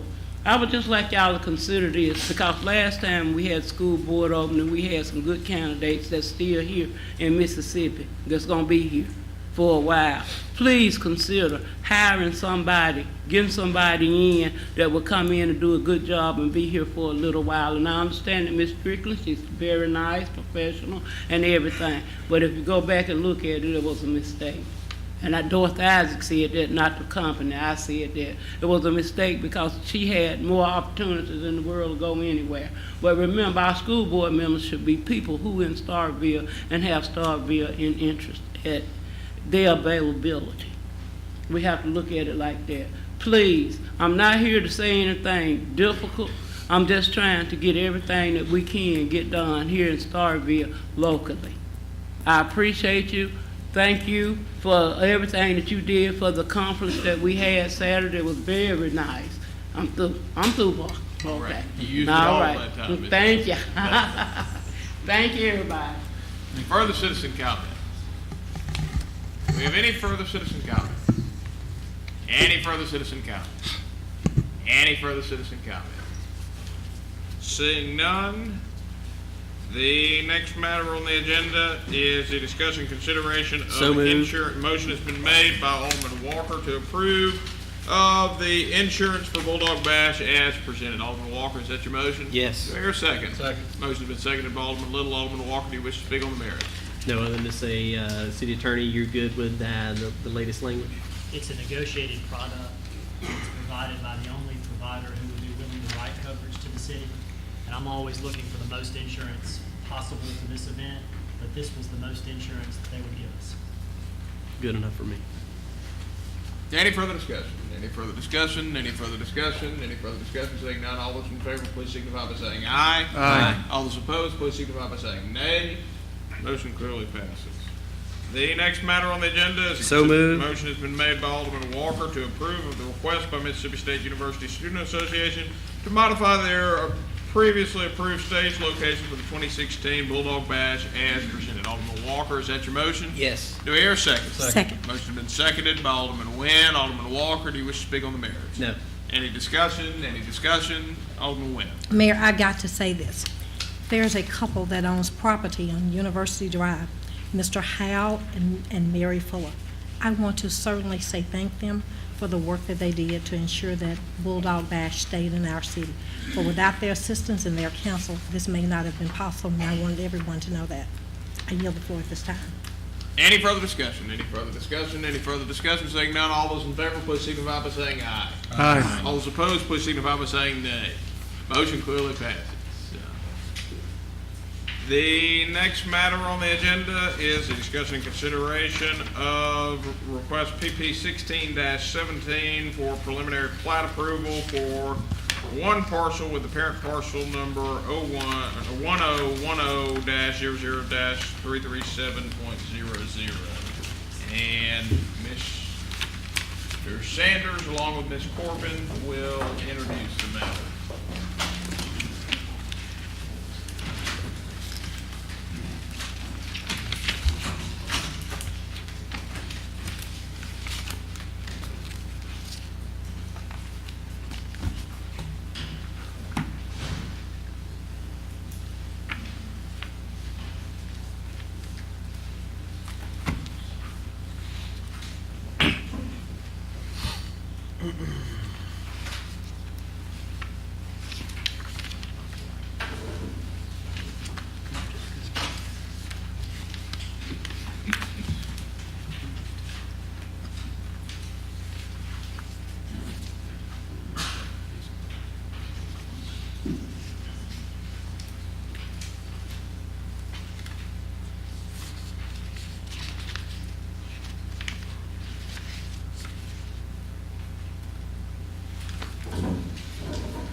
Mayor, Vice Mayor, Board of Aldermen. We have the preliminary plat and final plat for the Cotton Mill Marketplace, located near the intersection of Spring Street and Highway 12. It is subdividing essentially 2.6 acres. It houses a setting unit, shopping center. The applicant proposing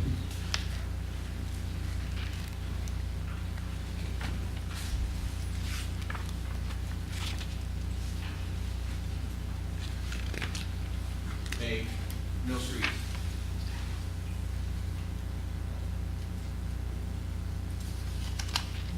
$35-foot of water rate and fee simple ownership from the intersection of Mill Street and the parking lot here down to Highway 12, along with a perpetual permanent easement for Cotton Mill Drive here. Myself and Ms. Corbin will be happy to answer any questions that the board has. Any questions or comments from the members of the board? Alderman Mayor. Mr. Sanders, why would we not also take in Cotton Mill Drive as well?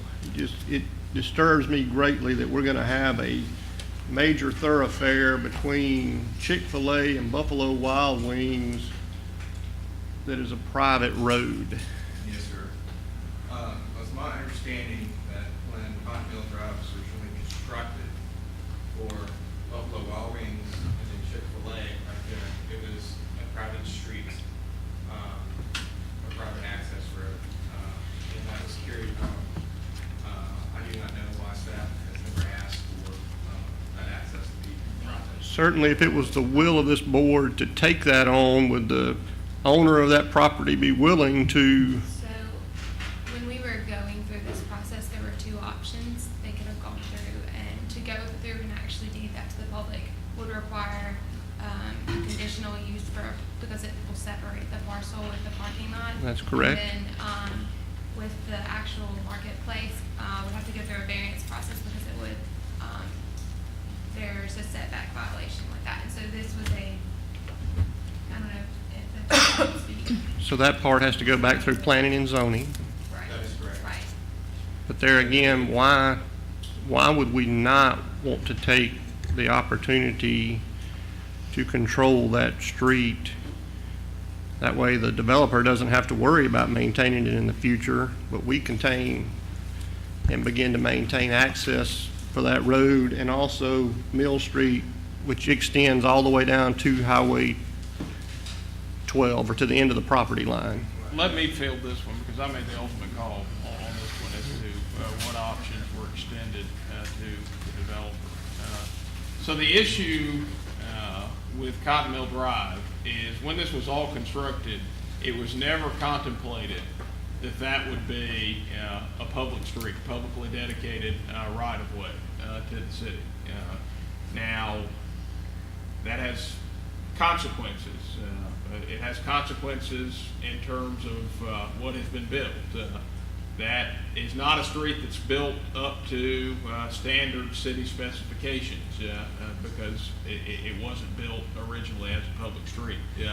And there's another complication that is at the heart of the issue as to why I instructed staff to offer the developer the option of platting it either as right-of-way or platting it as a private drive with a public access easement.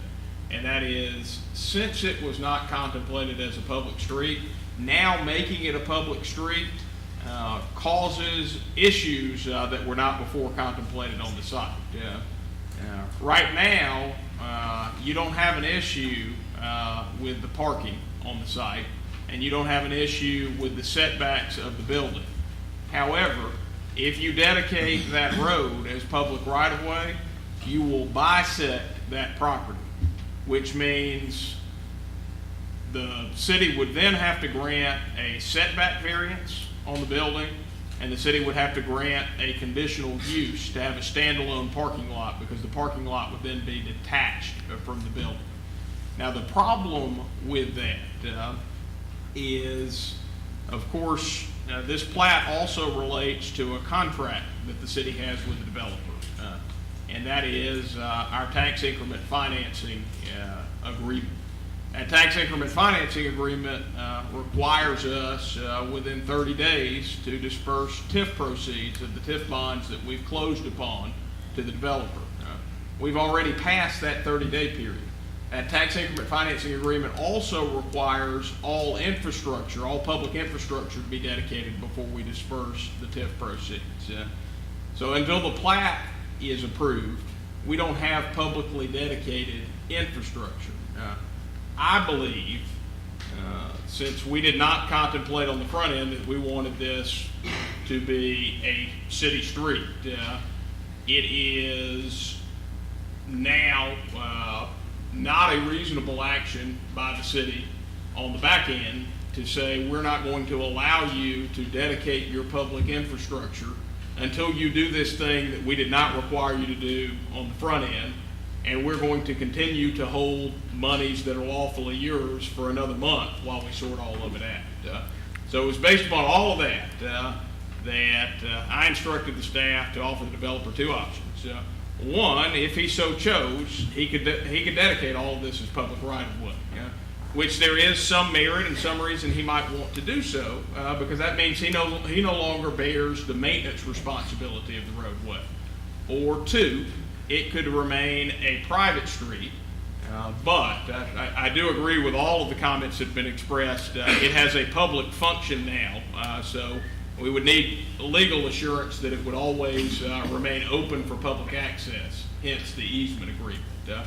Now, I would offer a third option that has not been previously discussed, that if the board has strong opinions that this street does need to be maintained by the city in the future, you could add to that easement agreement that the city would also maintain the street.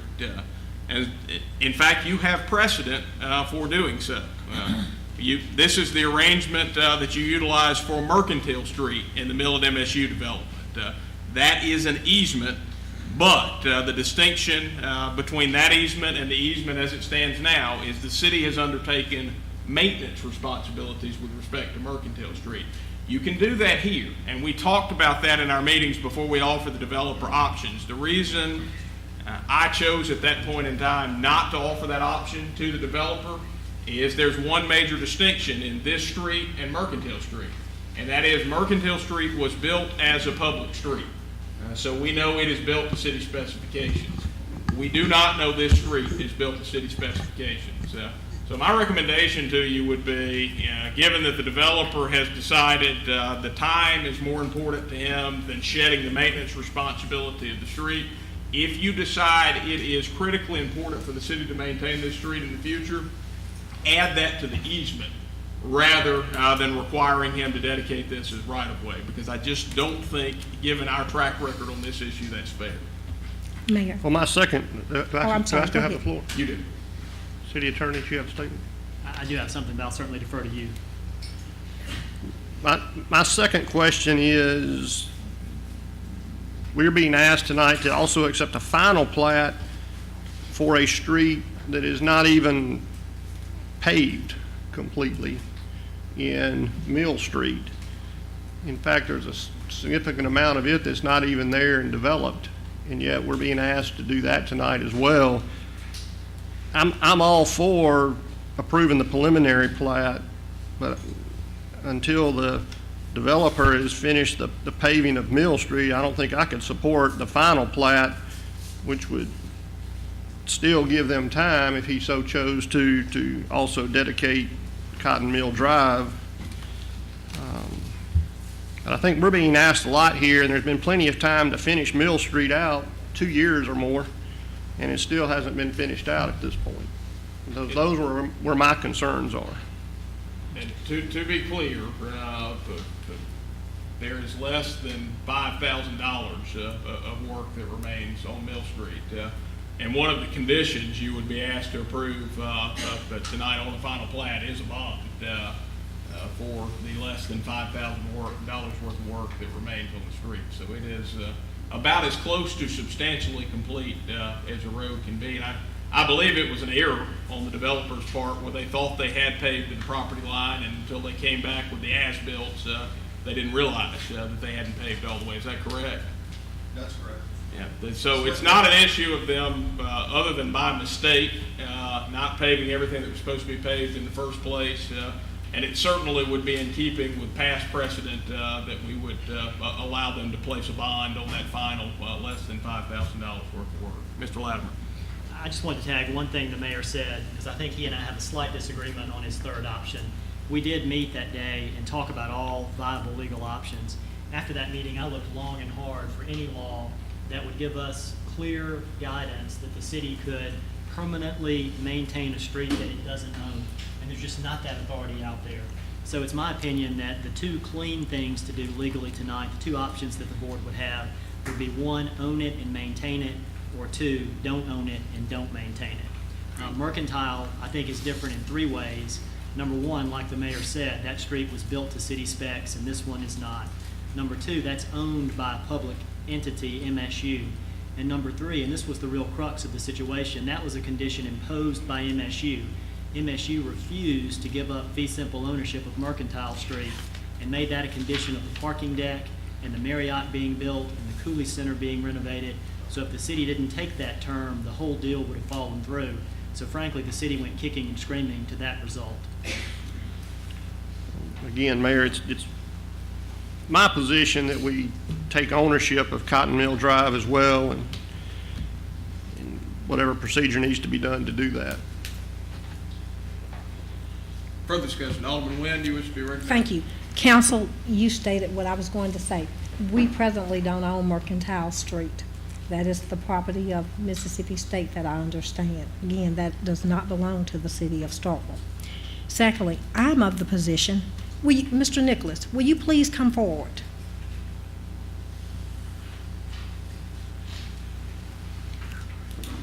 Let me say this to you, Mr. Nicholas. When a person comes into town and they are prepared to spend $19 million in the city of Starkville, I stop doing what I'm doing and I'm ready to listen, because I want us to be like Columbus, Tupelo, Flowood, South Haven, Olive Branch. When the developers call with that money, they go running and listening, and I want to do the same thing. So I will do anything that I can to make your project a success, because we need that $19 million project here in the city of Starkville.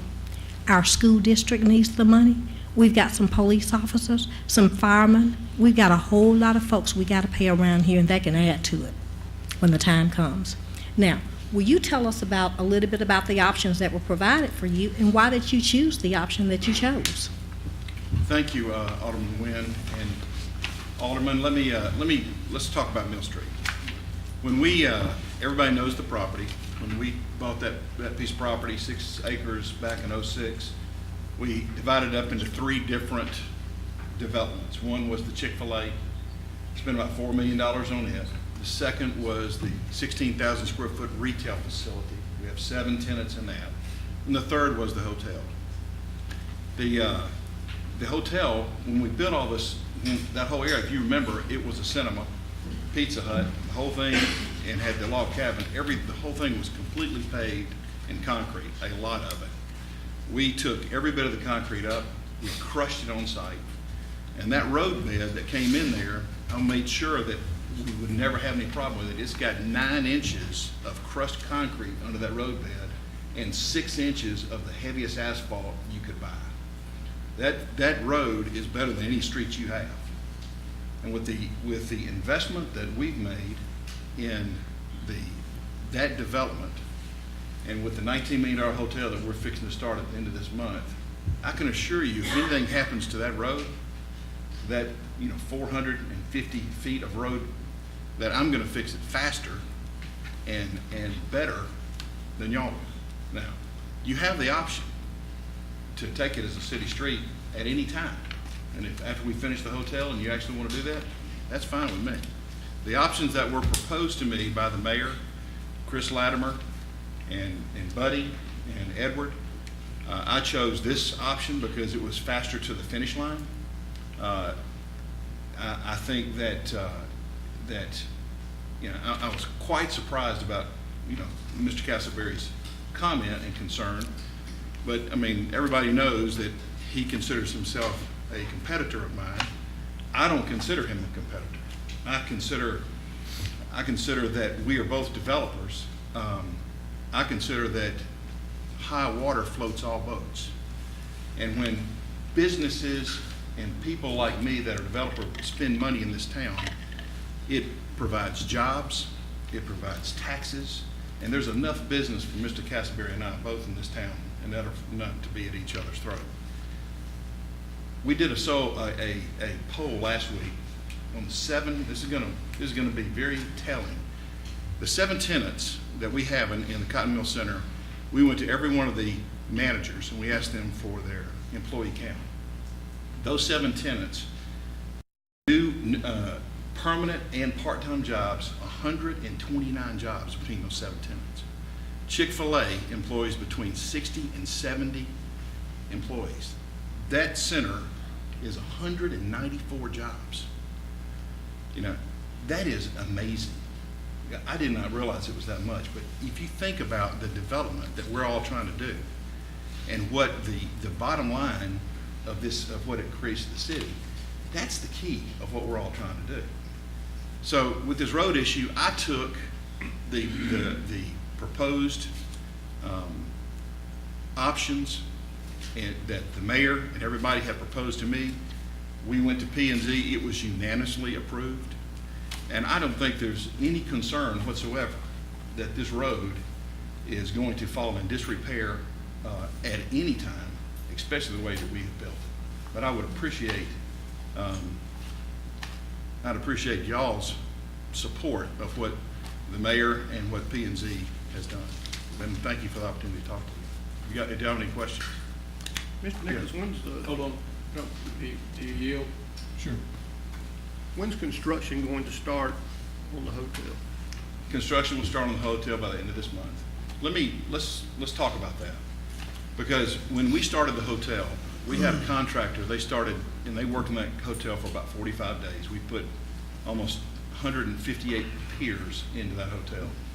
And the contractor came to me and told me that he could not build it. He busted his number, and he said, I cannot build it for this amount. I had two options. I either sue him or either fire him. And I decided to fire him. We hired Mike Harrell. Most everybody knows Harrell Construction Company.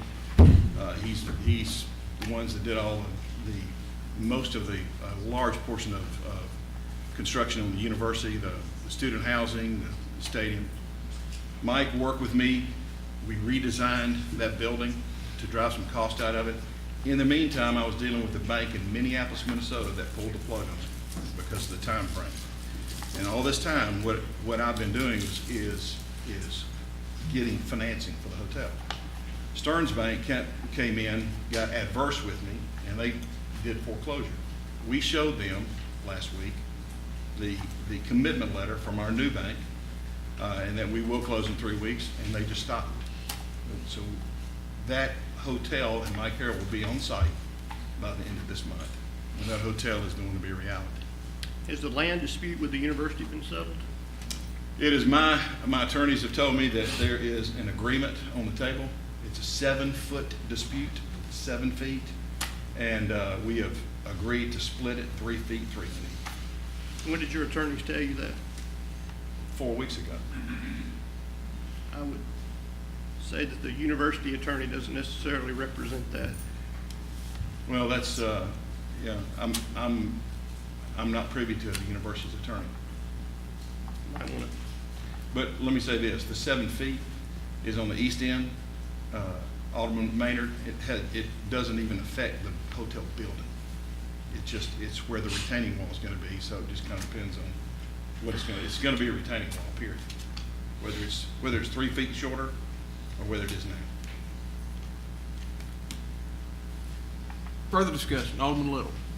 How soon do you anticipate getting that 56 square yards of asphalt on Mill Street completed? When would you say, for the record? We'd probably do it within the next 30 days. I've delivered today to Buddy a $10,000 bond to cover the curb and gutter and that.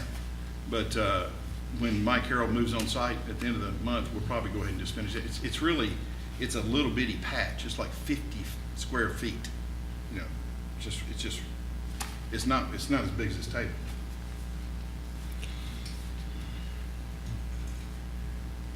Mr. Nicholas, the construction phase of that hotel, that proposed new hotel, Yes. how many jobs will that produce for our city? Oh my gosh, Alderman Nguyen, it should, with everything, with the steakhouse that's going to be inside, it should be over 100. Thank you. Alderman Carver, did I see your hand earlier? Did. I just want to use this opportunity, both you guys, I just want to let you know I appreciate what you're doing. I know we all do here, and as a city, a decision will be made tonight, but either way, we respect you and thank you for what you've done. I remember the log cabin days years ago and how far it's come, and probably the greatest public-private partnership I've seen and know of, and anything I've case studied, so it'll be some stuff written on this for years to come, but thank you for what you've done. Thank you. Thank you very much. Further discussion. We have no motion pending. Mayor, are you recognized? You may. City Attorney, could you draft a motion with the wording for Cotton Mill Drive to also be accepted by the city and maintained by the city in the preliminary. Yes, I can do that. Give me just, can we recess just very briefly? Sure. All right, I've got a request by the city attorney and an alderman for a recess. Without objection, we'll take a recess to give the attorney an opportunity to draft some language. Without objection, seeing none, we'll take a brief recess.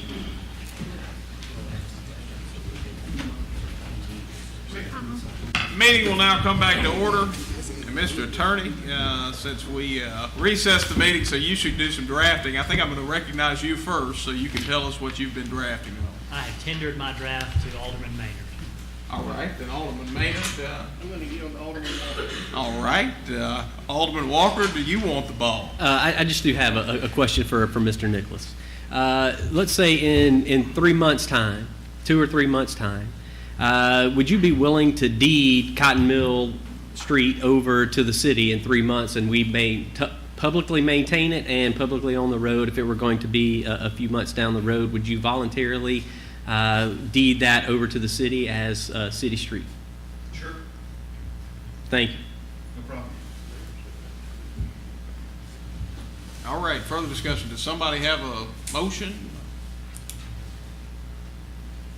Based on that answer, I may need to just scribble down something, so just give me. All right, what this relates to is the city attorney has suggested that our issue, I think all parties are in agreement that probably the best long-term scenario for the street is for it to be public right-of-way.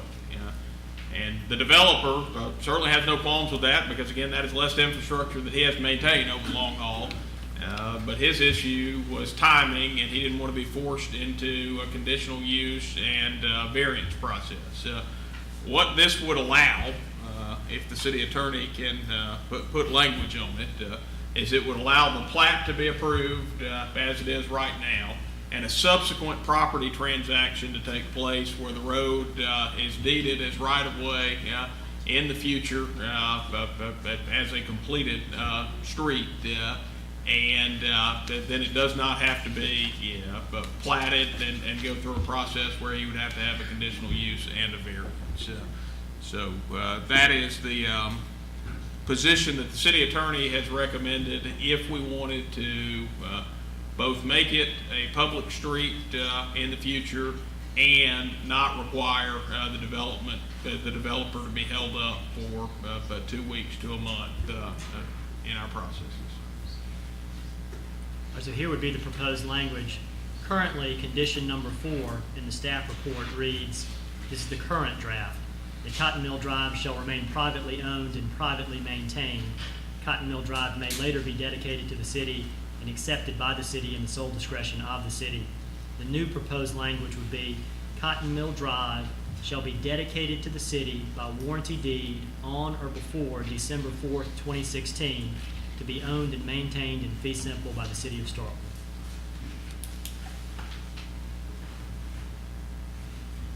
And Mr. Nicholas, are you comfortable with those terms? Yes.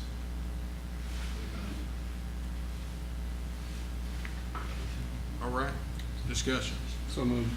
Motion has been made by Alderman Little to approve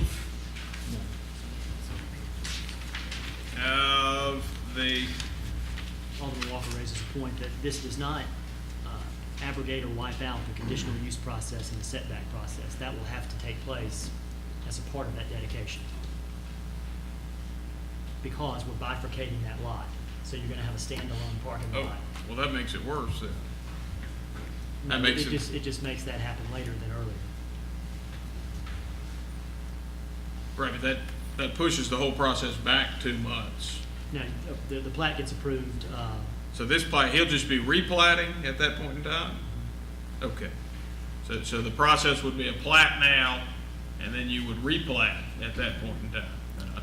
But the critical factor in this is once it's platted now, the city attorney will green light the disbursement of the TIF proceeds because infrastructure has been publicly dedicated?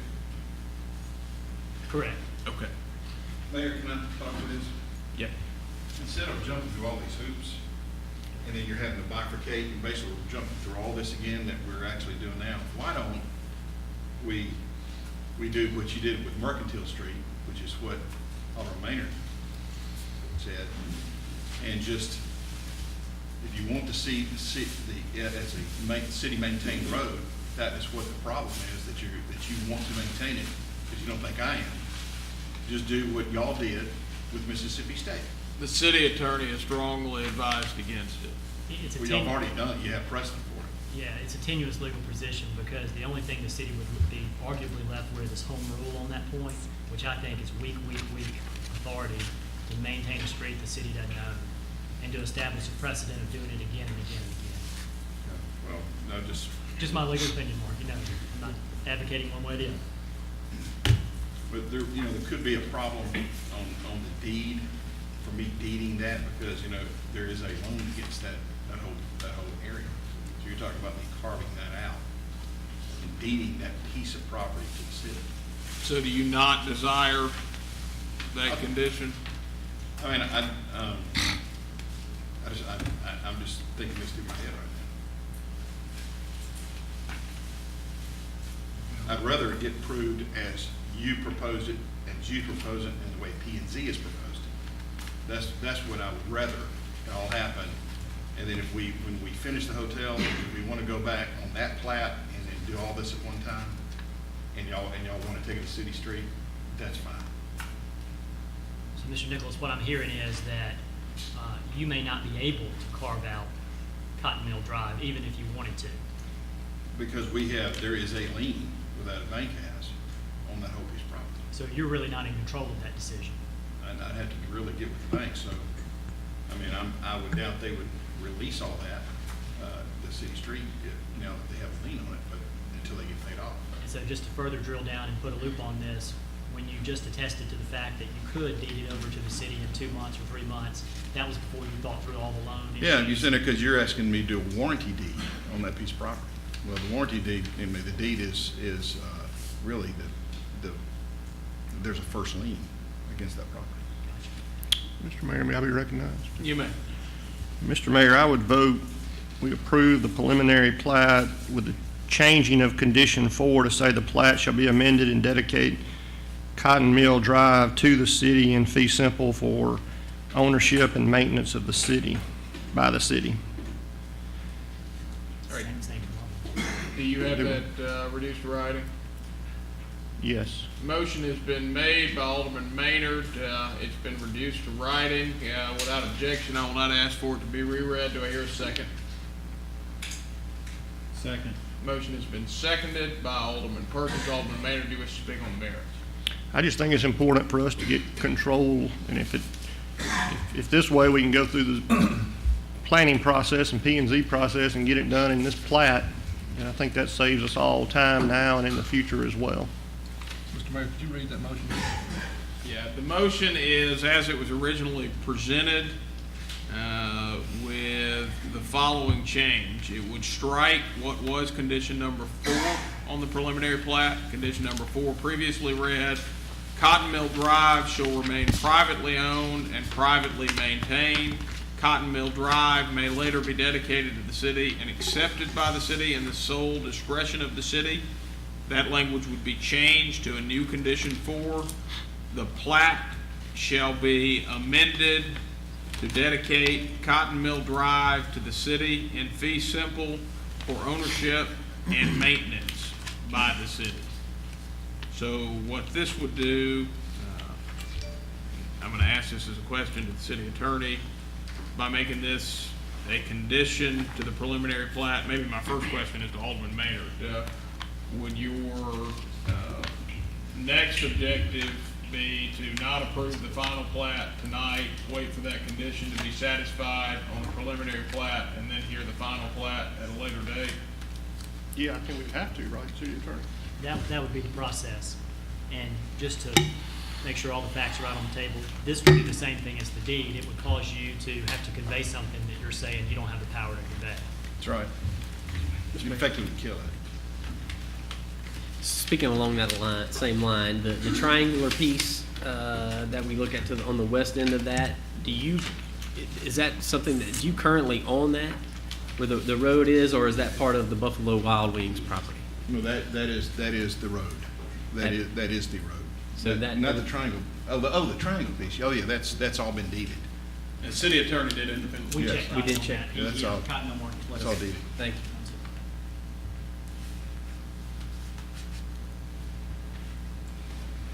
So this, again, it's obvious Alderman Maynard and I disagree on this issue.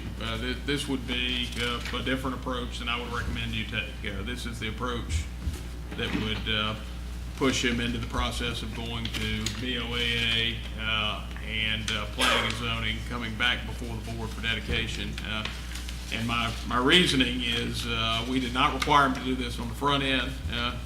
We have closed on tax increment financing bonds with obligations to release his proceeds to him within 30 days. And frankly, I just think it's not fair on the part of the city to come back and say, because we've changed our minds, we are not going to live up to our contractual obligation and disperse the proceeds to you until you do what we've now decided we want you to do. Alderman Little. Now, if I'm hearing correct, so we're gonna still ask for a warranty deed? I think that's all. Convey that over? Is that what we're asking? It would be conveyed as part of the plat. But it's the same problem he has. He's gotta have authority to do it, no matter what instrument he uses for the conveyance. I think we're asking him something to do something that he can't deliver on. And Mr. City Attorney, can you answer, has he performed everything as far as the agreement with the TIF agreement? Yes, on his end? under the development. He's met all of his obligations. Except the 54 square yards of asphalt and the 250 linear feet of curb and gutter on the eastern border of Mill Street that he's bonded out with the irrevocable letter of credit. And which he's also said he's gonna have taken care of within the next end of the month, correct? Yes, that's correct. I have concerns about moving the goalpost this late in the game, and I understand the concerns on the other end of the table, and appreciate those also, but I think we've got a contract, and I think we need to adhere to it. And I believe we're also already late on delivering those proceeds that are due, is that correct? Yeah, and like the mayor said, they're part and parcel with the dedication of the infrastructure. So I think the city has the strong legal argument, and that's what the TIF proceeds are for, is the dedication of that infrastructure, so that's gotta come first. But I wouldn't want the delay to extend too far out. Thank you. May I be recognized? You may. So, City Attorney, earlier you mentioned the city could take that street at any point in time. Now I'm understanding, though, that's really not the case. If it's under a lien, and he would have to deed that, but he can't necessarily deed it because it's under a lien. Is that correct? That was new information presented by Mr. Nicholas tonight, that's correct. So really, we don't have the authority until that loan potentially would be paid off, which could be 30 years. Is that correct? You know, we would potentially be able to travel under eminent domain, and I would have to look at that as it relates to the encumbrance on the property. But that's eminent domain would then be legal, require time and money. That's correct. A taking. Otherwise, we could spend 15 days right here, get it through P&Z, get it through Board of Adjustments, and then approve the final plat. Based on, you know, the procedure that you outlined in your motion. Thank you. There's a motion and second, Mayor. Further discussion? Any further discussion? Any further discussion? For the record, my recommendation is that you fail this motion and pass the preliminary plat as it was originally presented. Any further discussion? Seeing none, all those in favor of Alderman Maynard's motion, please signify by raising your hand. All those opposed, please signify by raising your hand. By a vote of 3 in favor and 4 against, motion fails. We're still in discussion on the preliminary plat. Discussion on the preliminary plat.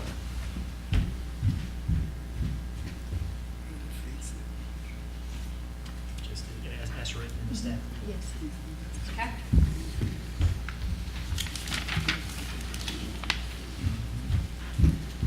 Right.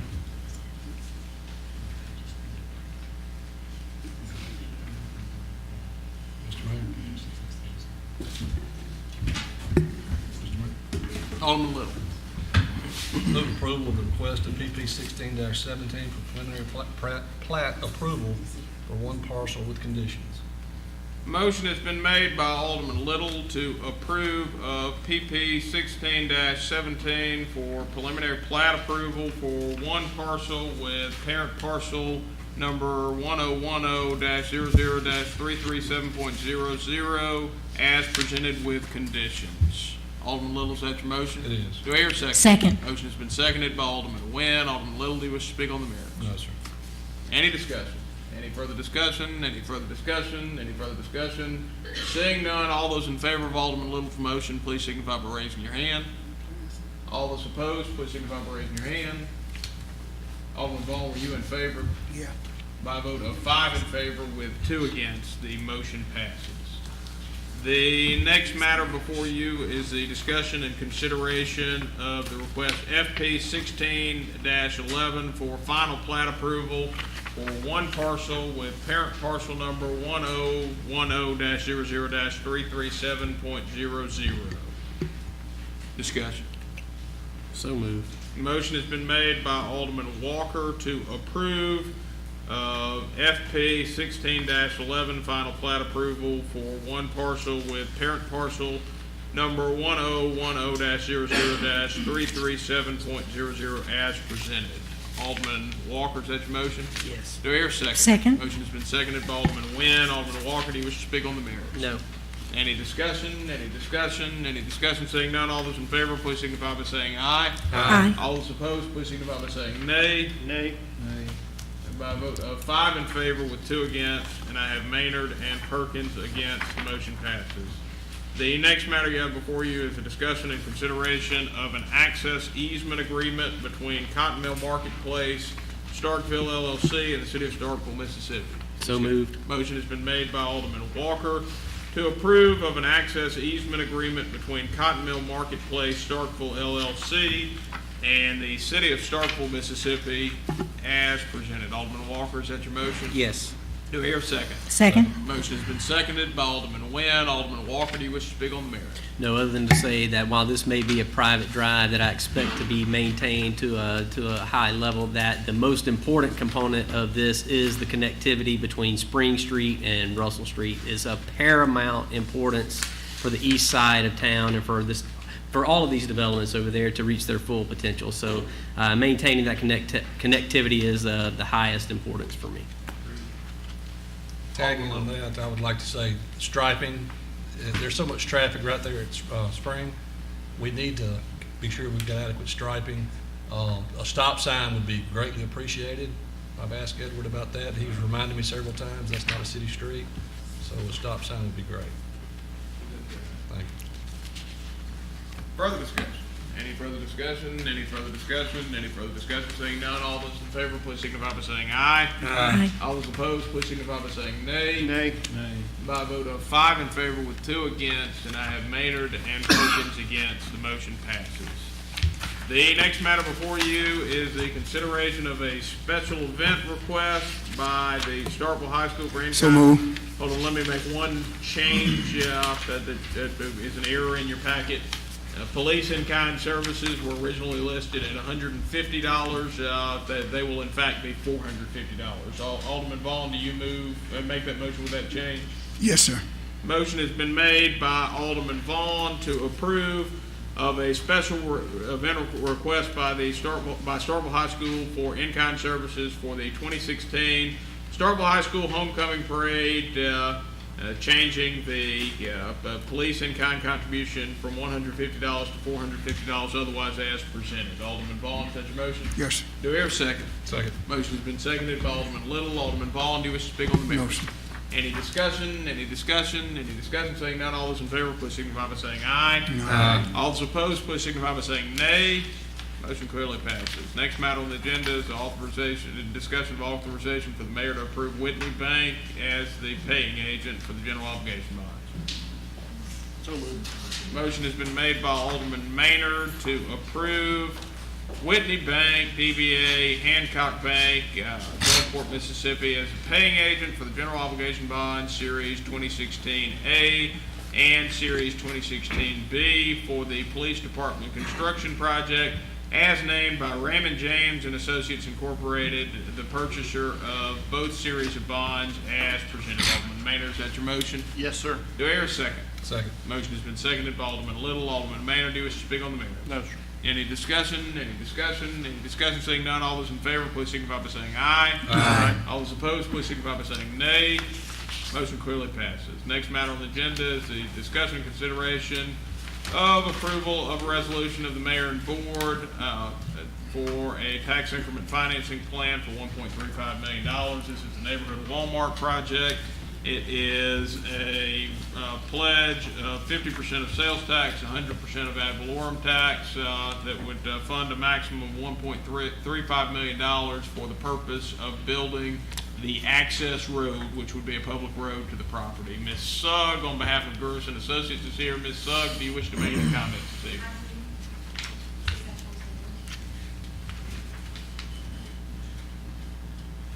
Good evening. Thank you for your time, and thank you for agreeing to hold the vote on this issue tonight as opposed to after the public hearing due to the timing issues. We're very excited about this project. As you know, it represents a $14 million investment in the city of Starkville and in Oktibbeha County. 95 jobs are expected to be produced, just permanent, part-time, and full-time jobs. There's going to be approximately 150 construction jobs as a result of this project. We anticipate sales in excess of $20 million, which would yield the city sales tax rebates of about $260,000 a year. And we're asking for the city to pledge 50% of that and 100% of the ad valorem taxes that would be generated from the improvements to this project. Unlike the other project that was discussed here tonight, we fully intend to build this road to city plans and specs and coordinate whatever's necessary with MDOT regarding the highway signalization. Shane Goodwin is here on behalf of the developer. He can answer any technical questions that y'all may have, but the plan is to actually have that road dedicated to the city. It will spur further development in the remaining acreage, and I believe the city's retail consultant submitted a letter to y'all advocating for the project and saying that it will be a boom to the city. The county recently agreed to participate in the TIF, and we ask for y'all's continued support in this economic development venture. Questions or comments for Ms. Sugg?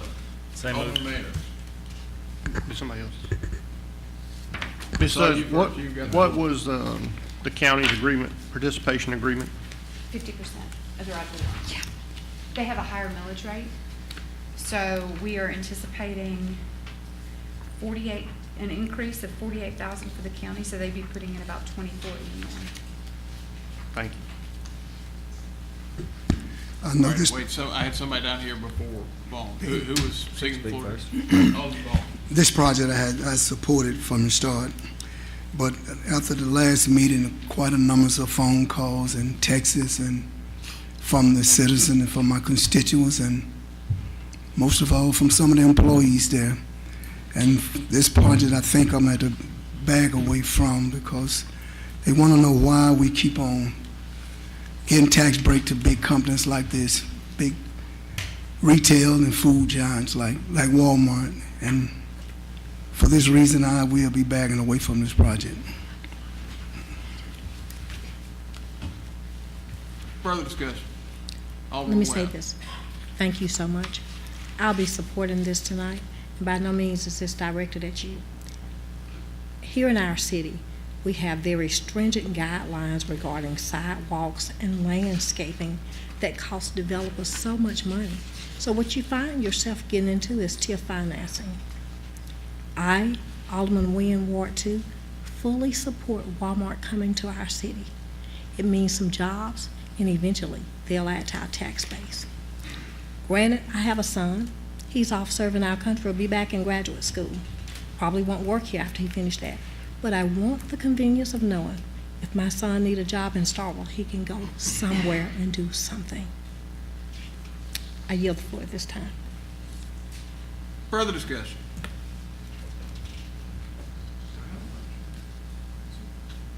No motion pending. Same move. Motion has been made by Alderman Carver to approve of a resolution of the Mayor and Board of Aldermen of the City of Starkville, Mississippi, approving the adoption and implementation of the tax increment financing plan, Starkville Neighborhood Market Project, City of Starkville, Mississippi, September 2016, and authorizing the issuance of tax increment financing revenue bonds in an amount not to exceed $1,350,000 and for related purposes as presented. Alderman Carver, is that your motion? Yes. Do I hear a second? Second. Motion has been seconded by Alderman Nguyen. Alderman Carver, do you wish to speak on the merits? No, sir. Alderman Little. Yes, sir. I wrote down a few pros and cons while I was pondering this, and at one point I thought I was really fully for this, and we've been giving tips away pretty regularly lately, it seems like, and I think we did a good one with the car dealership, and we've discussed that in the past. It was bringing something that we didn't have. We did not have a new car dealership, and that's going to be new sales tax generated here within the city. Some of the pros I listed here, Ms. Suggs, 43,000 square foot building is going to be built if Walmart comes. To put it in perspective, that's close to what the original Kroger was here recently until they expanded. And it's going to be built on about 7.5 acres, $14 million investment. It's going to have grocery, fuel, pharmacy. I'm sure the folks on that side of town and the students would really appreciate that. About 64,000 is going to immediately go to the school system. $2 million in annual payroll, 95 jobs. Ms. Isaac, I'm not sure how many of those are full-time. $20 million in annual sales. That's where there lies the problem, or I'm not sure that those are going to be new sales. I think they're going to be transfer sales taxes, and they're going to come from our local owners, the Vowels. They're going to come from Kroger. They're going to come from the other Walmart. I don't see a lot of people traveling over here to use that one. I think it's going to be more of a convenience for our current citizens. Another positive, I thought, we got almost 34 acres that's going to be left to be developed. So if it comes, I think there's going to be some spin-off businesses that locate nearby. Are they going to come and ask you? Kroger just added about 50,000 square foot to their facility here in the last year. Double the size of it. So we've got, I think, the second or third largest Kroger in the state now. Over $6 million were invested in that. They didn't come knocking on the door asking for anything. They invested in our community where they've been for years. And I'm just not going to be comfortable with giving away this. I think Walmart's got a deep pocket, as Ms. Isaacs has mentioned more than once in the last couple of weeks. And I believe that they're very capable of building that road. As any developer, I've got a developer that's developing the backside of my neighborhood, Phase 3, Frank Jones. He's building those roads, and he's going to deed them to the city, and they're going to be built to city specs. And when those houses are built down, it's going to be about $400,000 ad valorem taxes added to the road books here.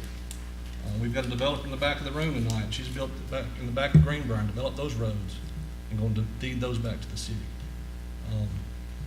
So I think they're fully capable of doing that. So with that, I'm not going to be supportive of this tonight.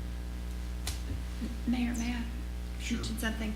If I may, in all due respect, point out just a couple of things. You mentioned that Kroger did not receive an incentive.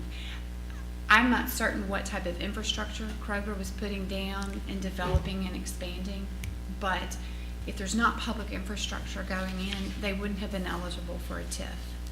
Also, I do want to point out that Retail Strategies, the city's retail consultant, estimated after their market research that about 65% of these sales will be brand new, and they anticipate the city will get its return on investment within less than 10 years. That's significant. That's still 95 jobs, and that's a significant return on investment. I can say, without this store's receiving this incentive, with Walmart, each store has to stand on its own. It will not come to this market. It will not come here. Walmart evaluates each project on its own merits, and this incentive is critical to bring these 95 jobs, this payroll, this shopping and retail opportunity to Starkville. So I ask that you reconsider. Further discussion? Mr. Mayor, may I be recognized? You may. Mr. Mayor, are we down to the board's discussion only? Yeah, she asked to be recognized, and I yielded to her. Oh, okay, very good. Mr. Mayor, I want to be recognized for 6 points that I want to make in this discussion for the board only and the public. And number one, Mr. Mayor, Walmart's intent with this new store is to expand its market in Starkville, Mississippi, with tax breaks that other local businesses did not receive, number one. Number two, the tax increment financing for Walmart will give a property tax break and a sales tax break to one of the largest companies in the world for 15 years. Number three, it will continue to place the burden of infrastructure and government services on existing taxpayers. Number four, granting a tax increment financing to Walmart will be a significant loss of property tax and sales tax revenues to the city of Starkville, Mississippi for 15 years. Number five, the project, in my opinion, is probably viable without this tax subsidy, and Walmart will likely have built the store anyway. And six, finally, this tax increment financing appears to continue the practice of preferential treatment given to big developments at the expense of small and existing businesses. Mr. Mayor, I yield the floor. Further discussion?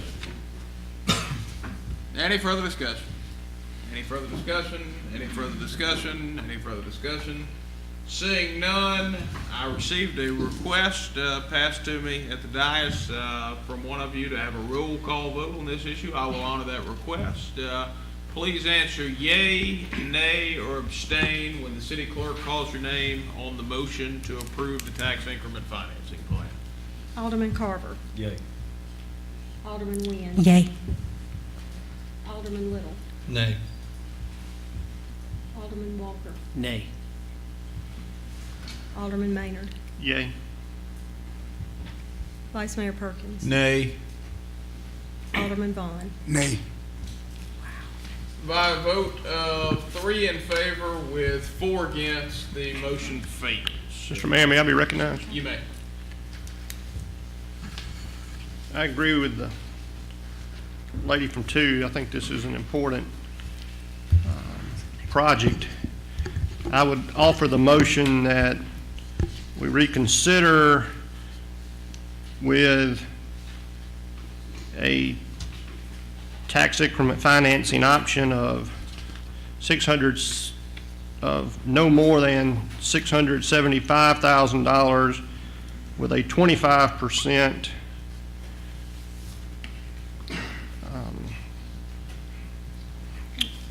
25% of the sales tax and 50% of the ad valorem tax going forward for a TIF.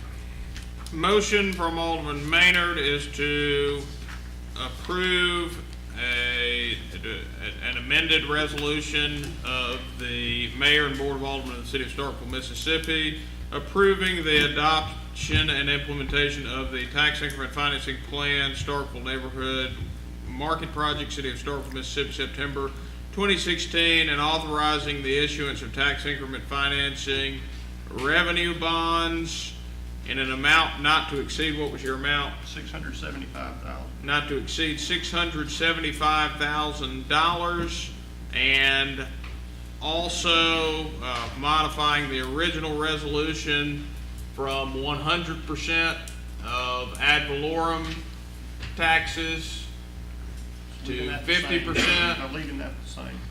Leaving the ad valorem at 100%. Modifying the sales taxes, and Chris, you need to help with this because there's some places where a maximum of 100% is pledged, and that's important security for the investors, so we want to make sure, is that in the plan or the agreement? It's in the plan, and the language is, all of these taxes will be pledged to service the debt on the TIF bonds. Then it goes on to say, the debt service, and that's the important part, incurred for the TIF bonds shall be provided from the added increments of 100% ad valorem, Alderman Maynard, and then you want to back the sales tax from 50 to what? 25. All right, so the motion as I've stated it, with the relevant portions of the TIF plan related to city debt service being changed from 50% sales tax to 25% sales tax. Does that accomplish it? It does. Alderman Maynard, is that your motion? Yes. Do I hear a second? Second. Motion has been seconded by Alderman Nguyen. Hold on, let me get through. Alderman Maynard, do you wish to speak on the merits? No, sir. All right, Alderman Little. Friendly amendment. 100% ad valorem and no sales tax. For a maximum of $675,000. So once you hit 675, that's it. No sales tax. No, 25%, I'm sorry. He's asking, I'm off would the you accept? friendly amendment. Oh. I don't know if we could get to $675,000 without some of the sales tax. What was that? Do you have Speak the? to sales tax percentage? I don't even have my phone on me to run the numbers. We cannot take a delay in the project, but if y'all would be willing to table this so I could talk to my client and we could come back at the next meeting so that we could see if we could get, if they could make it work. They've told us they can't, but I don't have the authority to tell you yes or no. And I'm not certain, I was just doing the math, $64,000 in sales tax rebates, and then if you did none of that with only the 21 mills of the city and 50% of the county, I'd need to look at that. And I'm sorry, I'm not adept enough to do that on the fly, quite frankly, not without my calculator. My guess is, having run the numbers on a number of these scenarios, although I will admit I have not run any scenarios related to the Walmart project, you're gonna have a hard time getting to the $675,000 max on city property tax alone. 25% would certainly get you there based on the projected sales that the consultant has presented. But remember, that's all contingent upon the sales materializing that the consultant has projected. Right, and I think we're looking at about, that would be about 64,000. Does anybody have a calculator? And I could do an amortization really quickly, an iPhone. But I don't have our client's permission to do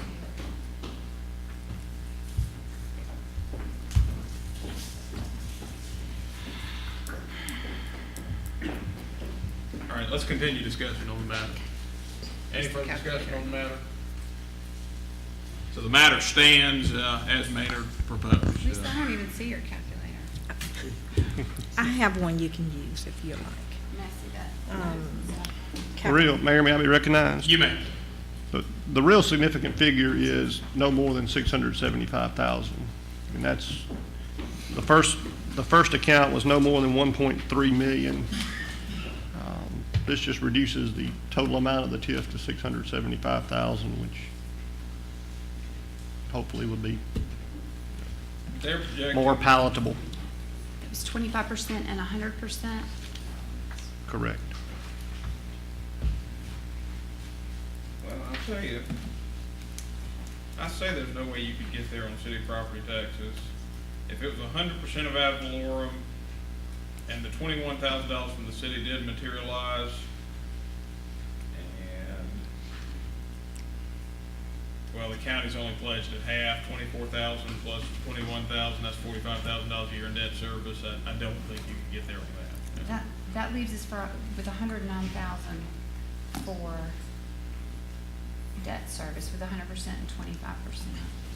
So it's 190,000, you'd be out an additional $145,000 for sales tax. Keep your picture. So the 25% number works pretty much right on the nose with that projection. I would appreciate it though, if there's a way we could table this until I can talk to Walmart. I do appreciate y'all's willingness to work on this project. They have previously made it very clear to us that we have to have the road and cost of issuance paid for, and that amount will not cover the road. The specs for the road have come in at least 900,000 million, and the signalization, and it has to be built to the city standards and NDOT standards. So if we're at an impasse, or if there's some flexibility here, I'd appreciate it if y'all would consider tabling this and we can come back. Further discussion?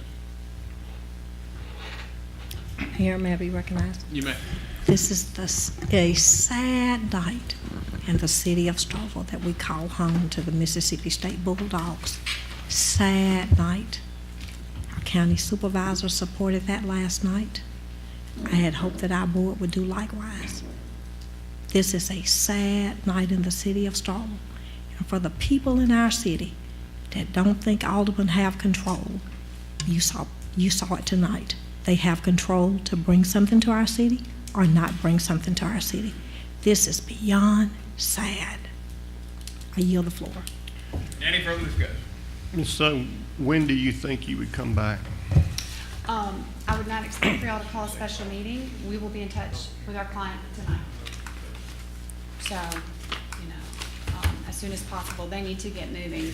There's money in place that's going hard on the property, so they have to make a decision very soon. So we'll be in touch with them tonight. I'm sure they'd have to have some internal meetings early next week.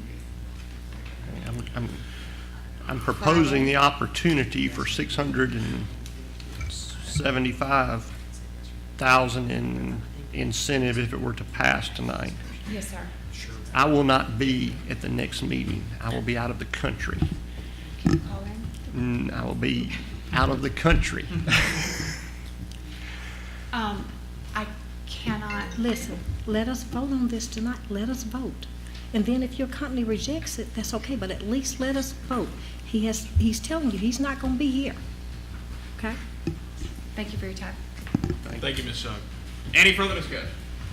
Any further discussion? Any further discussion? Any further discussion? Seeing none, we'll again take this one by roll call. Please answer yea, nay, or abstain when the city clerk calls your name on Alderman Maynard's motion, which would approve the TIF plan at 100% ad valorem and 25% sales tax with a maximum issuance of $675,000. Please answer yea, nay, or abstain as the city clerk calls your name. Alderman Carver. Yay. Alderman Nguyen. Yay. Alderman Little. Nay. Alderman Walker. Nay. Alderman Maynard. Yay. Vice Mayor Perkins. Nay. Alderman Vaughn. Nay. By a vote of 3 in favor with 4 against, motion fails. Thank you for your consideration. Y'all have a good evening. Thank you, Ms. Sutton. Elections are 2017 of next year. Mr. Mayor, I want to invoke the rule, chapter 15. All right, noted. Please maintain decorum and do not say anything that might be construed as a personal insult to your colleagues. The next matter on the agenda, the next matter is rendered moot because that was the agreement that would follow the plan. So without objection, we'll move to the adjustment of the 2016 holiday schedule. Mr. Mayor, may I be recognized? You may. I move that we adopt the 2017 holiday schedule for the city of Starkville as presented. Motion has been made by Alderman Maynard to adopt the 2017 holiday schedule for the city of Starkville as presented. Alderman Maynard, is that your motion? It is. Do I hear a second? Second. Motion's been seconded by Alderman Little. It does not. I'm going to explain. Now, let me explain why I had presented to you the modification. I don't know if it fully explains in the packet or not. So the city clerk came across a statute that we weren't aware of that does not allow us to substitute another holiday on our calendar for Veterans Day. We've been doing that for a number of years. We substitute Columbus Day for Veterans Day. A number of years ago, I believe the concern was the days in which holidays, the garbage schedule days, holidays were falling on, and Columbus Day fell on a different day on the garbage schedule than Veterans Day did. So the board opted to swap Columbus Day for Veterans Day, and that what we now know that we did not know then and have not known as we've observed it is that that is a direct violation of state law.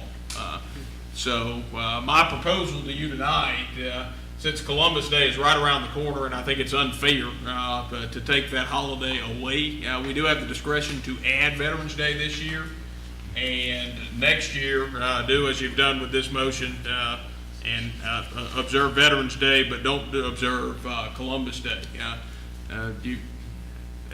But I would caution you, the 2016 holiday schedule modification, I view as a necessity because we are in violation of state law and we now know it if we don't adopt it. Mr. Mayor, may I recognize? You may. Question, city attorney, on that statute there, that section, 3-3-1, I believe, does that language indicate that it's discretionary? In other words, there's no legal obligation under that statute, is it, that the city has to have that? That other day, say that the governing body may substitute another day. Is that a correct reading of that? It does say that, and the mayor was substituting Columbus Day in for, I believe, the Confederate Memorial Day in April. Yeah, but he's talking about Veterans Day in particular. He's asking, is it discretionary for the city to be able to substitute another holiday in lieu of Veterans Day? No, the statute says that Veterans Day has to be one of the holidays Right. that is established. So That's mandatory. So am I correct that with the current approved 2016 schedule, the board is already within its legal authority? Because we approved that back in the early part of the year. The current schedule doesn't include Veterans Day. That's the problem. So you're telling the board that we have to do that? Veterans Day by this statute, 337, is mandatory. Yeah, I know that is. But so you're saying we have to go ahead and give Columbus Day off? You don't have to give Columbus Day, Okay. no. But you would be canceling Columbus Day, and you had previously approved Columbus Day in your holiday schedule. Let me sum it up this way. The city has discretion. The city must put Veterans Day back on the calendar. I understand that. And it has discretion to keep Columbus Day on the calendar and not take that away from the employees. I understand that. So, but in other words, want to be clear, we're not in violation of the statute if the board chooses to just give the Veterans Day and not the Columbus Day. I see where you're going, and that's correct. So there's no legal requirement for this board to give Columbus Day. That's correct. I just want to make sure that clear, and I'm not getting to the policy, but I'll make sure you and I talk the law on it. We're good on that? You're accurately stating what the statute says. Thank you. Yes, sir. Yes, sir. But to be clear, you still need to modify the 2016 schedule, because right now, you have Columbus Day scheduled and not Veterans Day. Correct? Correct. If you don't modify the 2016 schedule at all tonight, you are in clear violation of state law. I withdraw the motion. All right, so without objection, Alderman Maynard's going to withdraw his motion. Seeing no objection, back into discussion on the matter generally. So the question for you, as I see it, well, you can continue to not observe Veterans Day, and we'll be in clear violation of state law. I don't view that as a viable option. Or we can do what I recommend, since we've previously approved Columbus Day as a holiday, and we're literally at the doorstep of Columbus Day, and we have employees that might have made plans in reliance upon that. Recognize the mistake this year and add Veterans Day and keep Columbus Day. Or, should you not wish to do that, you can add Veterans Day and take Columbus Day away, and that would still comply with the state law.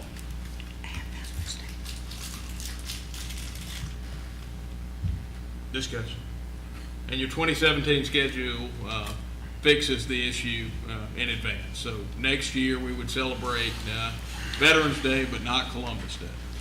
Mr. Mayor, I make the motion that we modify the 2016 holiday schedule to include Veterans Day and keep Columbus Day on it for the 2016, and approve the 2017 schedule, adding Veterans Day and removing Columbus Day.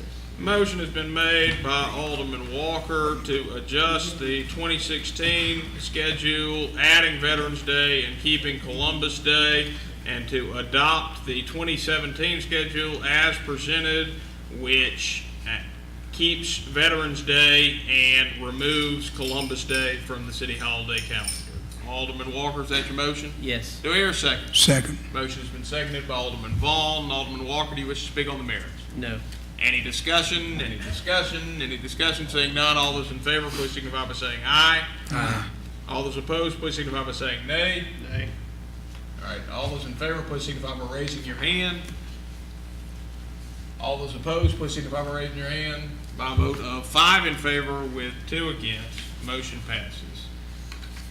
The next matter on the agenda is a discussion and consideration of a resolution of the mayor and board of aldermen of the city of Starkville, Mississippi, to authorize and direct the Golden Triangle Development Link to submit an application on behalf of the city of Starkville to become certified as an ACT work-ready community. So moved. Motion has been made by Alderman Maynard.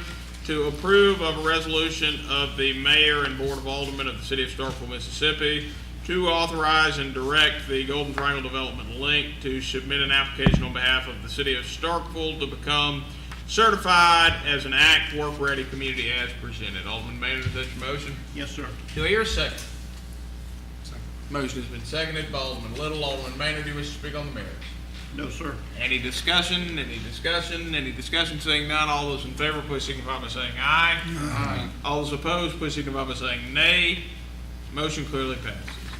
The next matter on the agenda is a consideration for change order number 1 to the police renovation contract. Move approval. Motion has been made by Alderman Maynard to approve of change order number 1 to the police renovation contract in the amount of $11,025 as presented. Alderman Maynard, is that your motion? Yes, sir. Do I hear a second? Second. Motion has been seconded by Alderman Little. Alderman Maynard, do you wish to speak on the merits? No, sir. Any discussion? Any discussion? Any discussion? Seeing none, all those in favor, please signify by saying aye. Aye. All those opposed, please signify by saying nay. Motion clearly passed. Joe.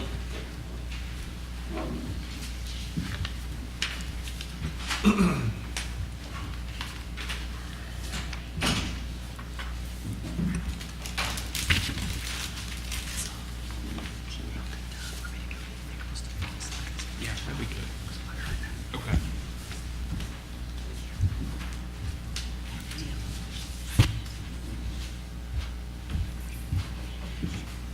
You can make it a little bigger. Scroll to the top. Yeah, there we go.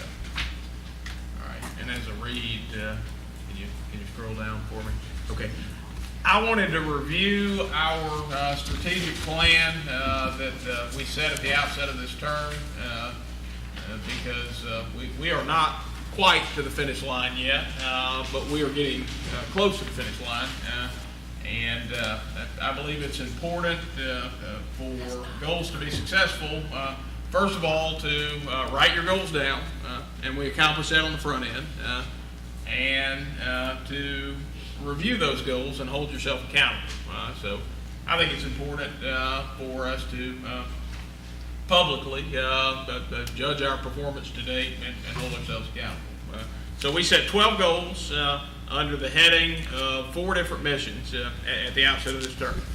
Our first mission was we will seek to grow Starkville and its retail base. And goal number 1 under that heading was we would add 100,000 square feet of new retail space net of hospitality. And to date, since we set this plan, we have added 150,499 square feet of retail space that does not include the hotel that was built in this time. That's a 65,000 square foot hotel, so if you were to include that, we're over 215,000 square feet of new retail space that has been added. And this is retail space that is currently either almost complete in construction or in operation. It does not include the Academy Sports Project, which is in the early stages of construction. That will add an additional 61,000 square feet to this total. So we have met our goal and exceeded it in the case of retail space net of hospitality. Second goal was to develop a course of action for retail and industrial recruitment along with the GTR link and the GSDP. Now this is one that we have struggled the entire term with, but we have met our goal in the actions that you have taken over the past year. I feel like you've gone a long way towards developing that course of action, and at times really wrestled with it, but there is a clear course in place now. Earlier this year, you contracted with Retail Strategies along with GSDP and OCEDA to manage retail recruitment for the city. And just last month, you put the finishing touches on the approval of the city's $7 million bond issuance, which of course is part of the $14 million overall package to build the new industrial park. So we have a clear course of action that we have developed with respect to both retail and industrial recruitment. Next goal. This is the only goal of the 12 that we have significantly missed the mark on. And that was to complete an annexation study and determine whether to annex by December 31st, 2014. The 3 stages of an annexation process are first, identify all the potential property that the city might annex, then study the revenues that those properties will generate, along with the expenditures that would come with servicing those properties, and then finally make a determination on annexation. We did the first stage of that. All 8 of us met with staff that we had retained at Golden Triangle Planning and Development District, and we each identified prospective properties that we thought might be potential targets for city annexation. And that was in 2014. Now, around the end of 2014, 2 things happened that I believe are the primary factors that held us up on this goal. First, it was pretty clear that our aspirations for annexation were, in some respects, incompatible. There were a lot of different annexation scenarios that were communicated by me and each of the board members. So that's not a reason not to annex. That just tells you it's going to be a difficult process to go further. And the second thing that happened is we started really progressing with much of the other work of this term that's related to many of these other goals. And frankly, there was more opportunity to make more progress with those goals than there was with an annexation process that I think was going to be pretty difficult to navigate. So the one question I will put before you now, we are certainly not going to make an annexation determination during this term. It's too late for that. The question I would pose to you is, do you want to go forward with the properties you've identified, and do you want to study those properties? So beginning in the next term, information as to what revenues would be generated by those properties and what expenditures the city would be responsible for were it to annex. I think that would be a good place to leave that this term. It would not be the goal we set, but it would be a good place to start a new term. So I will put that before you just for something for you to mull over, because we're about at the point where we would need to commit to that if we would get that done by the end of the term. Second mission, we affirm our commitment to improve the overall quality of life in the city of Starkville.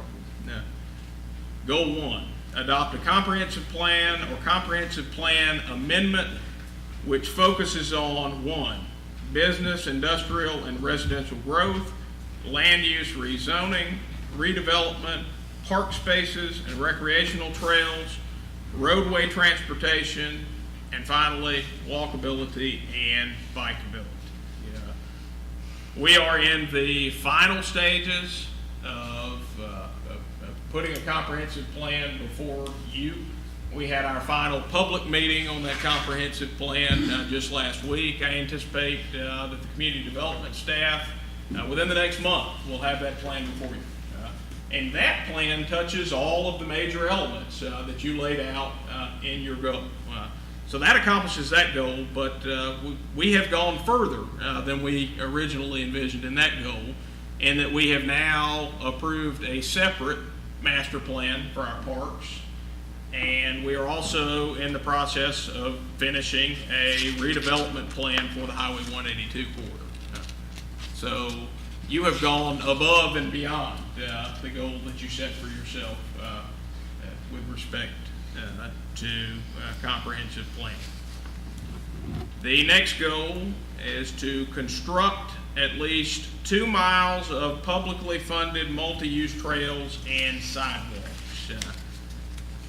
You have completed 1.69 miles of new multi-use trail in the Lynn Lane bike path, and by July of this year, you will have added over a mile of new bike and pedestrian path on the Russell Street corridor.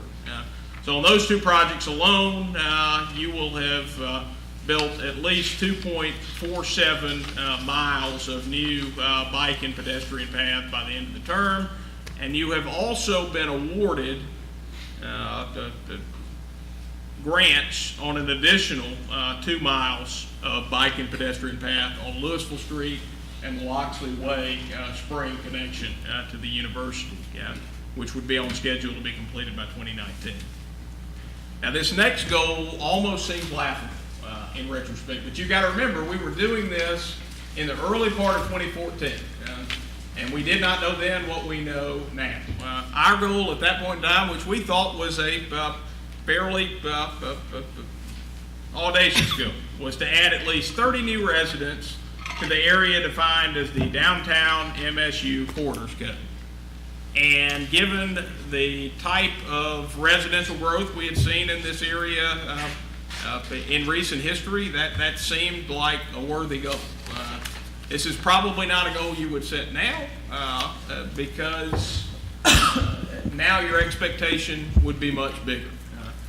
In fact, to date, you have added 361 new beds that are in operation in this area.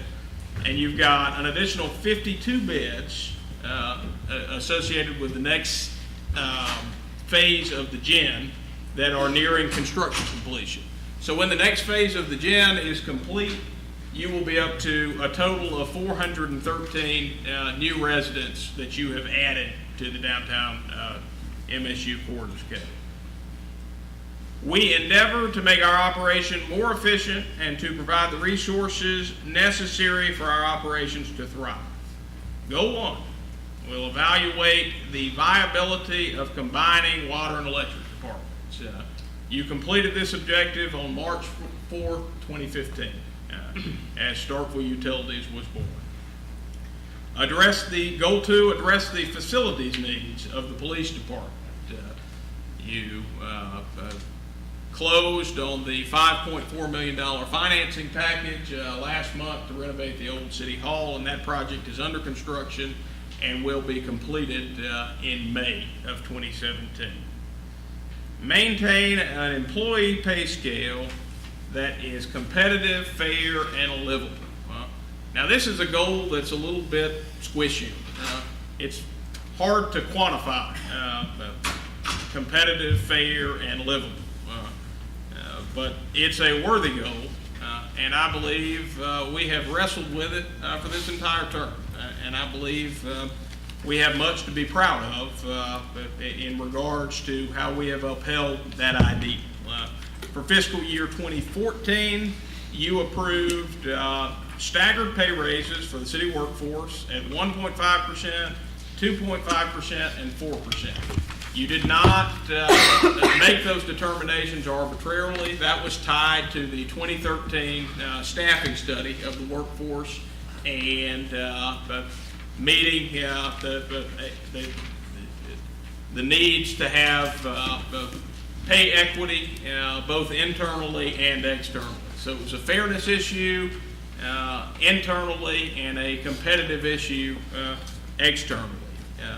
And fiscal year 2016, you approved a 3% across the board cost of living adjustment, which is both a livability issue and also a competitiveness issue, keeping pace with our external peers. And for fiscal year 2017, you have made what I think is the most substantial step, at least in my time here, in terms of meeting the aspiration to make sure all of our employees make a living wage. And that is that you have guaranteed that by July of 2017, nobody that works full-time for the city of Starkville will make less than $10 an hour. And on the fairness and competition side, you've also approved the skills pay rate progression plan, which incentivizes skills development within our workforce. Next mission, we will strengthen our infrastructure and our financial position. Goal 1, adopt a capital improvement plan by December 31st, 2014. You discussed your aspirations for a capital improvement plan on April 21st, 2015. So you actually didn't meet the timeline on this, but I think this goal is met. On April 21st of 2015, you laid out $3 million in a proposed capital improvement plan for the next 3 years in the city. And excuse me, did I say February 17th? February 17th, you laid out your proposed $3 million plan. And then on April 21st, you approved $2.7 million in objectives from that plan. And you are nearing the completion of those $2.7 million in improvements. So you didn't do it by December 31st of 2014, but April 21st of 2015, I believe, meets the spirit and intent of the goal, and certainly that we will have made a $2.7 million capital investment in the infrastructure of the city accomplishes what we set out to accomplish.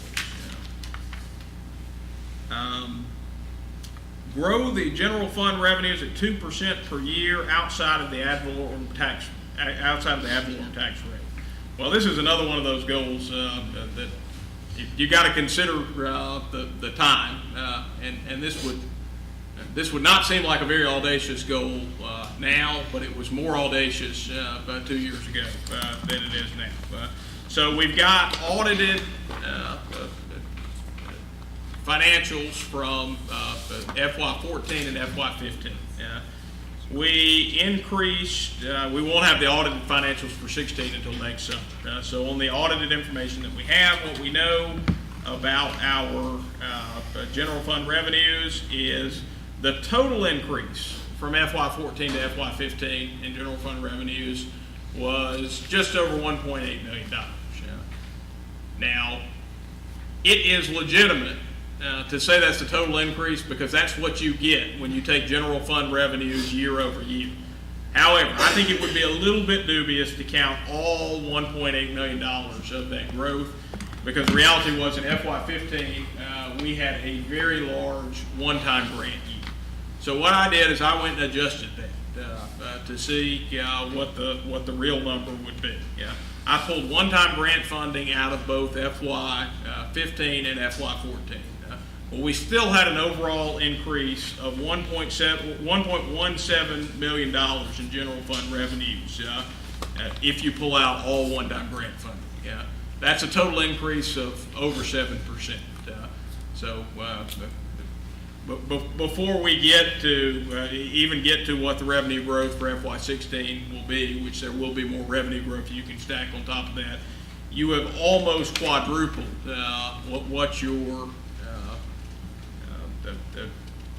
what your aspiration was for that year. And finally, goal 3, maintain reserve funds of at least 5% of total general fund revenues. Last year, our audited unassigned ending fund balance was just over $1.3 million. That's a total of 7.6% reserves that we had in our last audited financials. So, I know, and towards the middle, I was going to say the end, but it's really not the end. Towards the middle of a long meeting night, you may ask, why did you feel compelled to give us this 20-minute presentation? Well, I told you at least one objective at the outset, and that was, I believe, for goals to be sound and for them to be achieved, they need to be first written and then they need to be reviewed so that we hold ourselves accountable. So we achieved that objective. But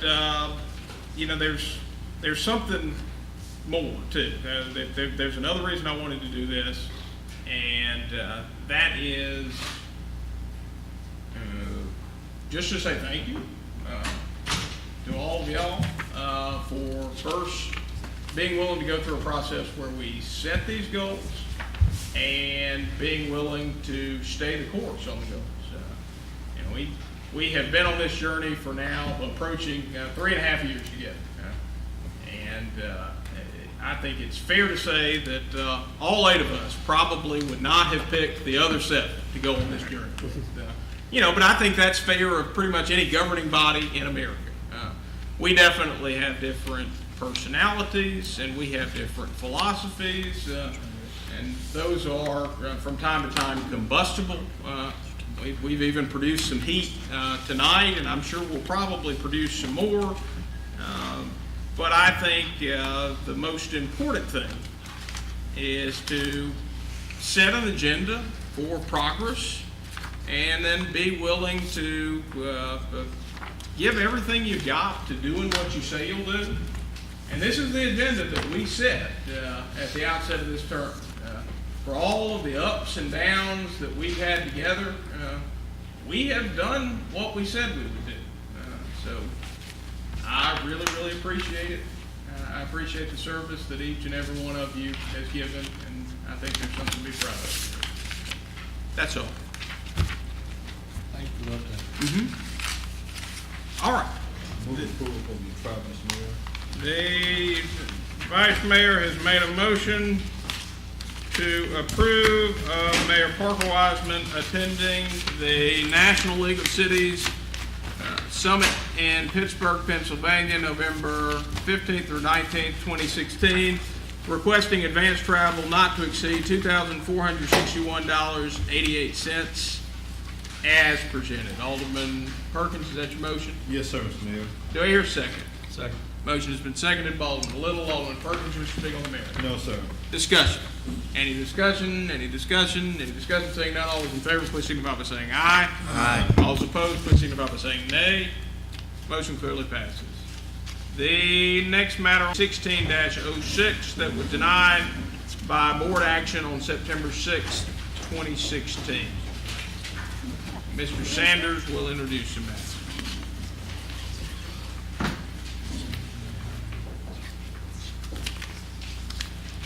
I'm going to let Ms. Corbin go over the specifics of the previous zoning case, and then I will go over what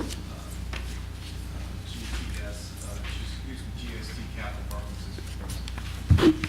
This is a request for relief from 2 setback requirements for a proposed wireless communication tower in a C2 zone located at 602.5 Martin Luther King Drive, Jr. Drive, West, with a parcel number 118N-00-0097.03. The subject property is located at 602. 16 property owners were notified directly by mail of the request. The variance request was noticed in the Starkville Daily News on July 11th, 2016. We have received 1 letter for and 1 letter against the request. On July 27th, the Board of Adjustments and Appeals recommended approval of the 2 variance requests. The first variance request is to grant a 250-foot setback distance in lieu of the required 300-foot setback distance adjacent to a residential property. And the residential property just to remind y'all is the house right there. The second variance request is to allow a 380-foot radius in lieu of the required 2,640-foot radius from a residential district. The property to the north is zone C2 and is currently used as a church. The properties to the east and the south are zone C2 and are currently used as single family. The properties to the west are zone C2 and R5 and are currently used as a storage facility and multifamily housing. Mr. Mayor, may I be recognized? You may. Mayor, I move approval of VA 16-06 on the following conditions: that the proposed monopole tower be reduced in height from 150 feet to 140 feet, that the proposed monopole tower be covered with greenery consistent with the photographs presented in the board packet, and that the proposed monopole tower not emit any light other than what may be expressly required by federal or state law and only at times required by law. Any required lighting shall be constructed and emitted in such a way as to minimize impact on surrounding property. And I've reduced that to writing. Motion has been read. It's been reduced to writing without objection. I will not ask for it to be reread. Seeing none, do I hear a second? Second. Motion has been seconded by Alderman Nguyen. Alderman Maynard, do you wish to speak on the matter? No, sir. Alderman Fall. Mr. Mayor, this has been before us before. Mr. Sanders, what is our distance from a resident? Is it 350 feet or what? No, sir, it's more than that. It's more than that. The 300 foot, if you will, bear with me one moment.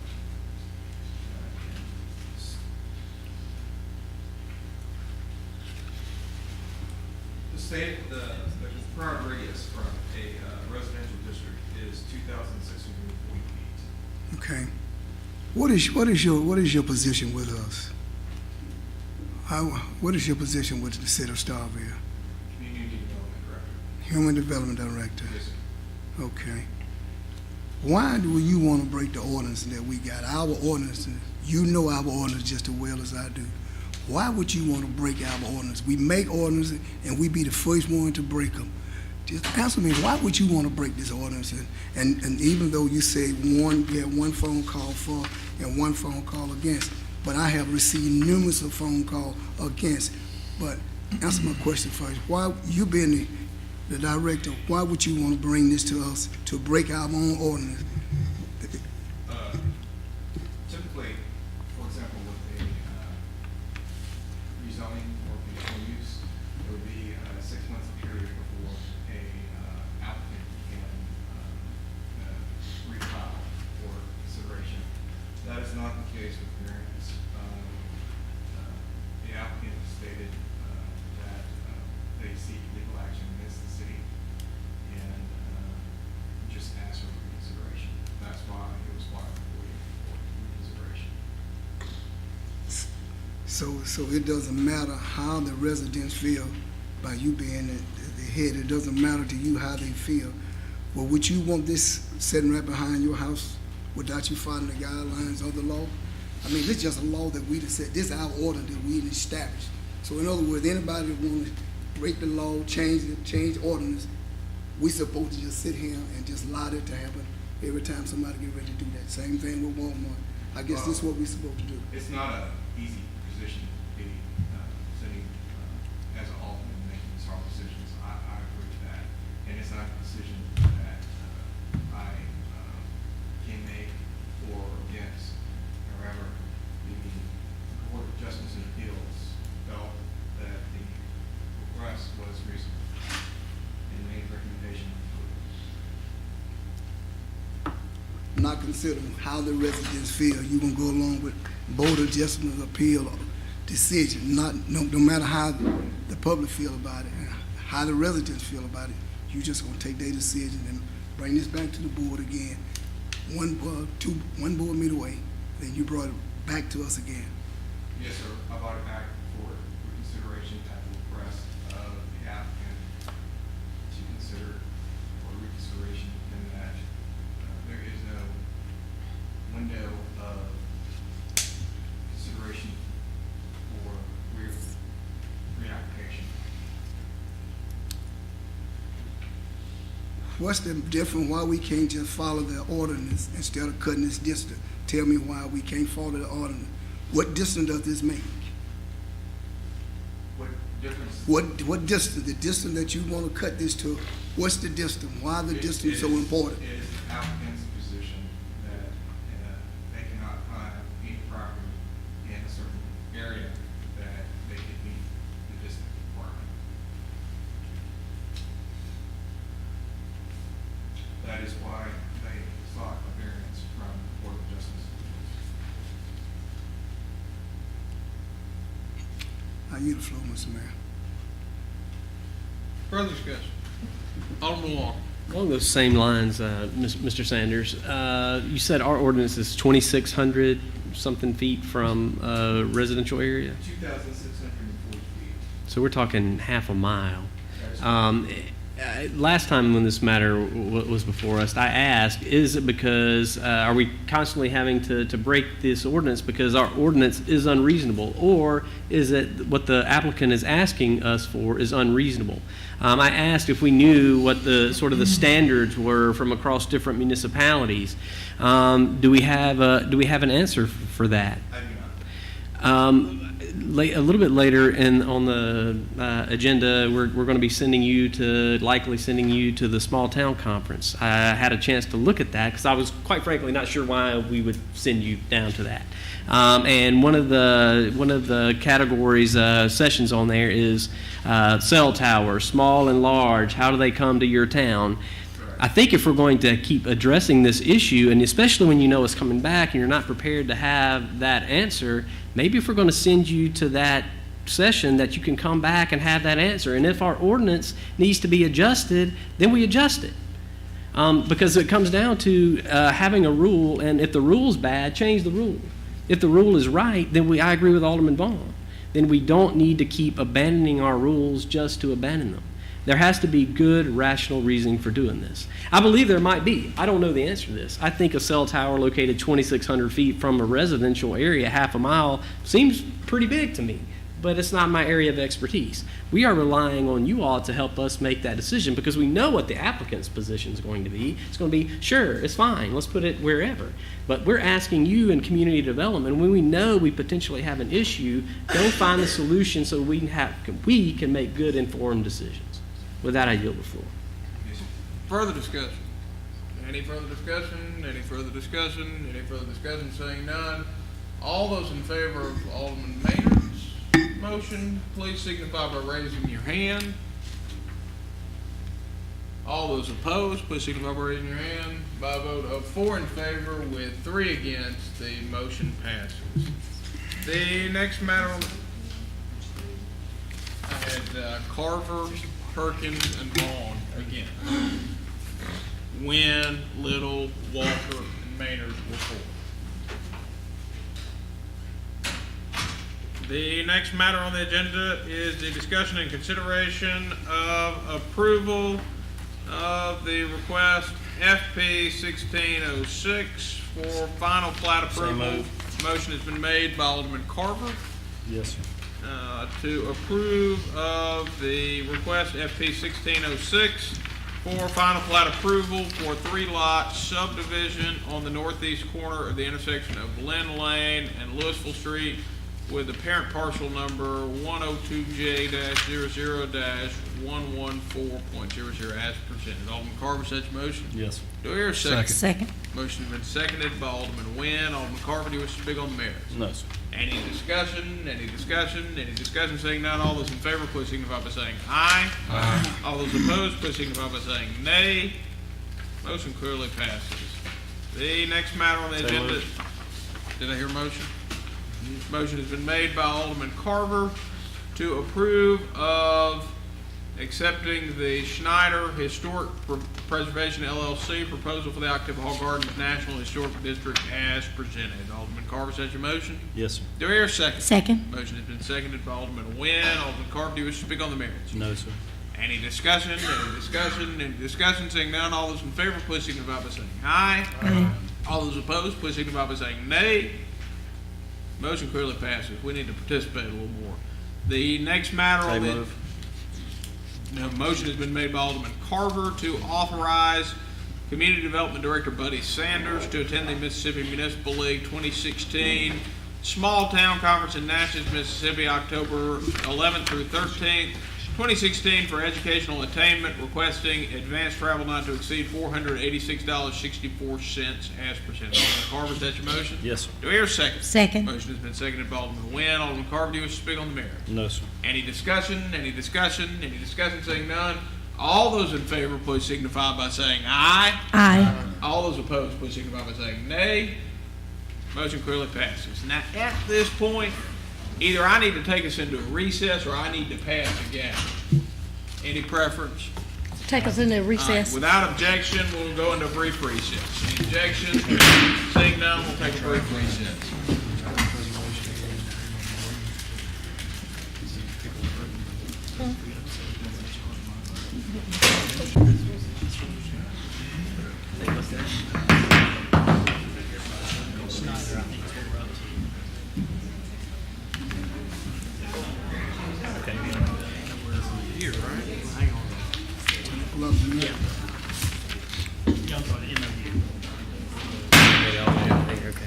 Meeting will now come back to order. Next matter you have before you is a request for approval for the mayor to sign a memorandum of understanding by and between the Mississippi Transportation Commission and the City of Starkville. Move approval.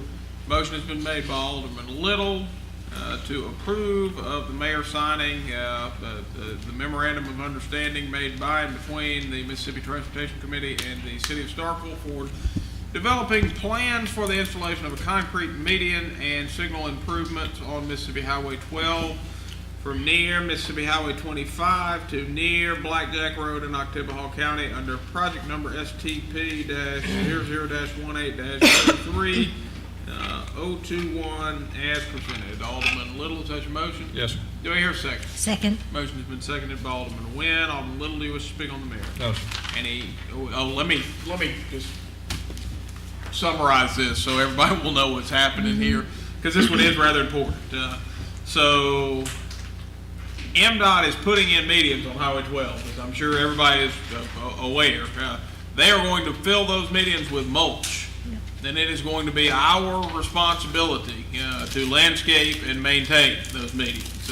We've got $25,000 in this year's budget, and I am hopeful that the project will be staged in such a manner that that will closely be followed by $25,000 in next year's budget, so that on the first phase of the MDOT Highway 12 project, which is from Eckford back to the 25 bypass, we will have a total over those two budget cycles of $50,000 for landscaping, which should provide quite a bit of plant material. Now, I will tell you, over the long haul, maintenance of this is not going to be easy, and it's going to have to be something that we're going to have to learn to navigate. We're probably going to have to budget more for plant materials in future years, but under the circumstances, I don't think we have a choice. We've got to make sure that these medians are an attractive presence on the most traveled street in the city. So that's it. Mayor, may I be recognized? I got Carver, then Mayor. Oh, sorry. You know all this is coming through the pipeline, but as far as plant materials, is this more something that we see, like right there behind the grill, or is this something we see at Starkville High School on Louisville Street? I don't know. In having a few conversations with people in-house and at MDOT, they seem to think $50,000 is a pretty significant amount of plant materials. We do have a landscape architect here at the table. Jason is probably the most qualified person to answer that question. Well, my biggest fear is to have crepe myrtles or something, Alderman Walker. Mr. Kemp, if you could answer this question just to make sure that I have my facts all straight right here, is what MDOT is proposing is from back of curb to back of curb, we're going to have about 6 feet. That's a typical. That's the typical section that they're showing. I would say in that typical section, it is totally reasonable to be able to grow a medium to large tree with shrubs. So I would be recommending not a crepe myrtle, but something that is a much larger tree spaced every 40 feet or so on center, so they can ultimately get large with shrubs and ground cover in between. And I do believe that $50,000 over that stretch will get you the plant material with probably some city install and doing some other work like that, that I think would be a huge transformation of what Highway 12 currently looks like, and would be certainly going to be an improvement if they were going to take that same 6 foot area and do it all in concrete, which was their original plan. So I believe with a little bit of investment from the city, we get a much superior product. Is this something you're talking about in the center of the road? We're going to put trees? The curb medians. Sir? Within the median. Yes, well, I mean, from a safety standpoint, just asking, it would be, wouldn't anybody hitting trees in a vehicle, Yeah, well, they're going to put a curb there no matter what with concrete. Yeah. Having the curb there versus a curb and a tree, trees are spaced 40 feet between, just miss a tree. Alderman Maynard. My understanding too is they are running conduit, so you could potentially irrigate these as well. All that'll be in place prior to. That is correct. Very good. Thank you. Any further discussion? Any further discussion? Any further discussion? Any further discussion? Seeing none, all those in favor, please signify by saying aye. Aye. All those opposed, please signify by saying nay. Motion clearly passes. The next matter on the agenda, motion has been made by Alderman Maynard to accept the low quote from Terry Stidham Construction in the amount of $5,132 for the Hiawassee Drive Drainage Improvement Project to be paid from Ward 5 discretionary funds, and authorization for the mayor to execute a contract with said contractor, which includes a contract time of 25 calendar days as presented. Alderman Maynard, is that your motion? Yes, sir. Do I hear a second? Second. Motion has been seconded by Alderman Little. Alderman Maynard, do you wish to speak on the merit? No, sir. Any discussion? Any discussion? Any discussion? Seeing none, all those in favor, please signify by saying aye. Aye. All those opposed, please signify by saying nay. Motion clearly passes. The next matter on the agenda is request. Motion has been made by Alderman Little to approve of adding New Light Road to the 2016 street improvement list with funding for this project to come from Ward 2 discretionary funds as presented. Alderman Little, is that your motion? Yes, sir. Do I hear a second? Second. Motion has been seconded by Alderman Nguyen. Alderman Little, do you wish to speak on the merits? No, sir. Any discussion? Any discussion? Any discussion? Seeing none, all those in favor, please signify by saying aye. Aye. All those opposed, please signify by saying nay. Motion clearly passes. The next matter on the agenda is request for approval. Motion has been made by Alderman Little to add Banyan Road to the 2016 street improvement list to provide base repairs and leveling at a cost not to exceed $15,000, with funding for this project to come from Ward 3 discretionary funds as presented. Alderman Little, is that your motion? Yes, sir. Do I hear a second? Second. Motion has been seconded by Alderman Nguyen. Alderman Little, do you wish to speak on the merits? Any discussion? Any discussion? Any discussion? Seeing none, all those in favor, please signify by saying aye. Aye. All those opposed, please signify by saying nay. Motion clearly passes. The next matter on the agenda is request for approval of the City of Starkville claims docket for all departments. Motion has been made by Alderman Maynard to approve of the City of Starkville claims docket for all departments, including the Starkville Utilities Department, as of September 28, 2016, for fiscal year ending September 30, 2016, as presented. Alderman Maynard, is that your motion? Yes, sir. Do I hear a second? Second. Motion has been seconded by Alderman Little. Alderman Maynard, do you wish to speak on the merits? I believe that was Alderman Nguyen, but no, sir. Oh, I'm sorry. It was did I say Alderman Little? It's been seconded by Alderman Nguyen. Any further discussion? Any further discussion? Any further discussion? Seeing none, all those in favor, please signify by saying aye. Aye. All those opposed, please signify by saying nay. Nay. By a vote of 5 in favor with 2 against, and I have Perkins and Vaughn casting the dissenting votes, motion passes. The next matter on the agenda is request. Motion has been made by Alderman Maynard to approve of the 2016 municipal compliance questionnaire as presented. Alderman Maynard, is that your motion? Yes, sir. Do I hear a second? Second. Motion has been seconded by Alderman Little. Alderman Maynard, do you wish to speak on the merits? Any discussion? Any discussion? Any discussion? Seeing none, all those in favor, please signify by saying aye. Aye. All those in favor, please signify by saying aye. Aye. All those opposed, please signify by saying nay.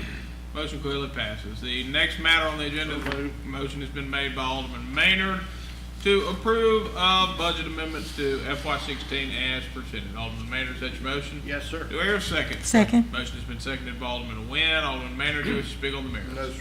Any discussion? Any discussion? Any discussion? Seeing none, all those in favor, please signify by saying aye. Aye. All those opposed, please signify by saying nay.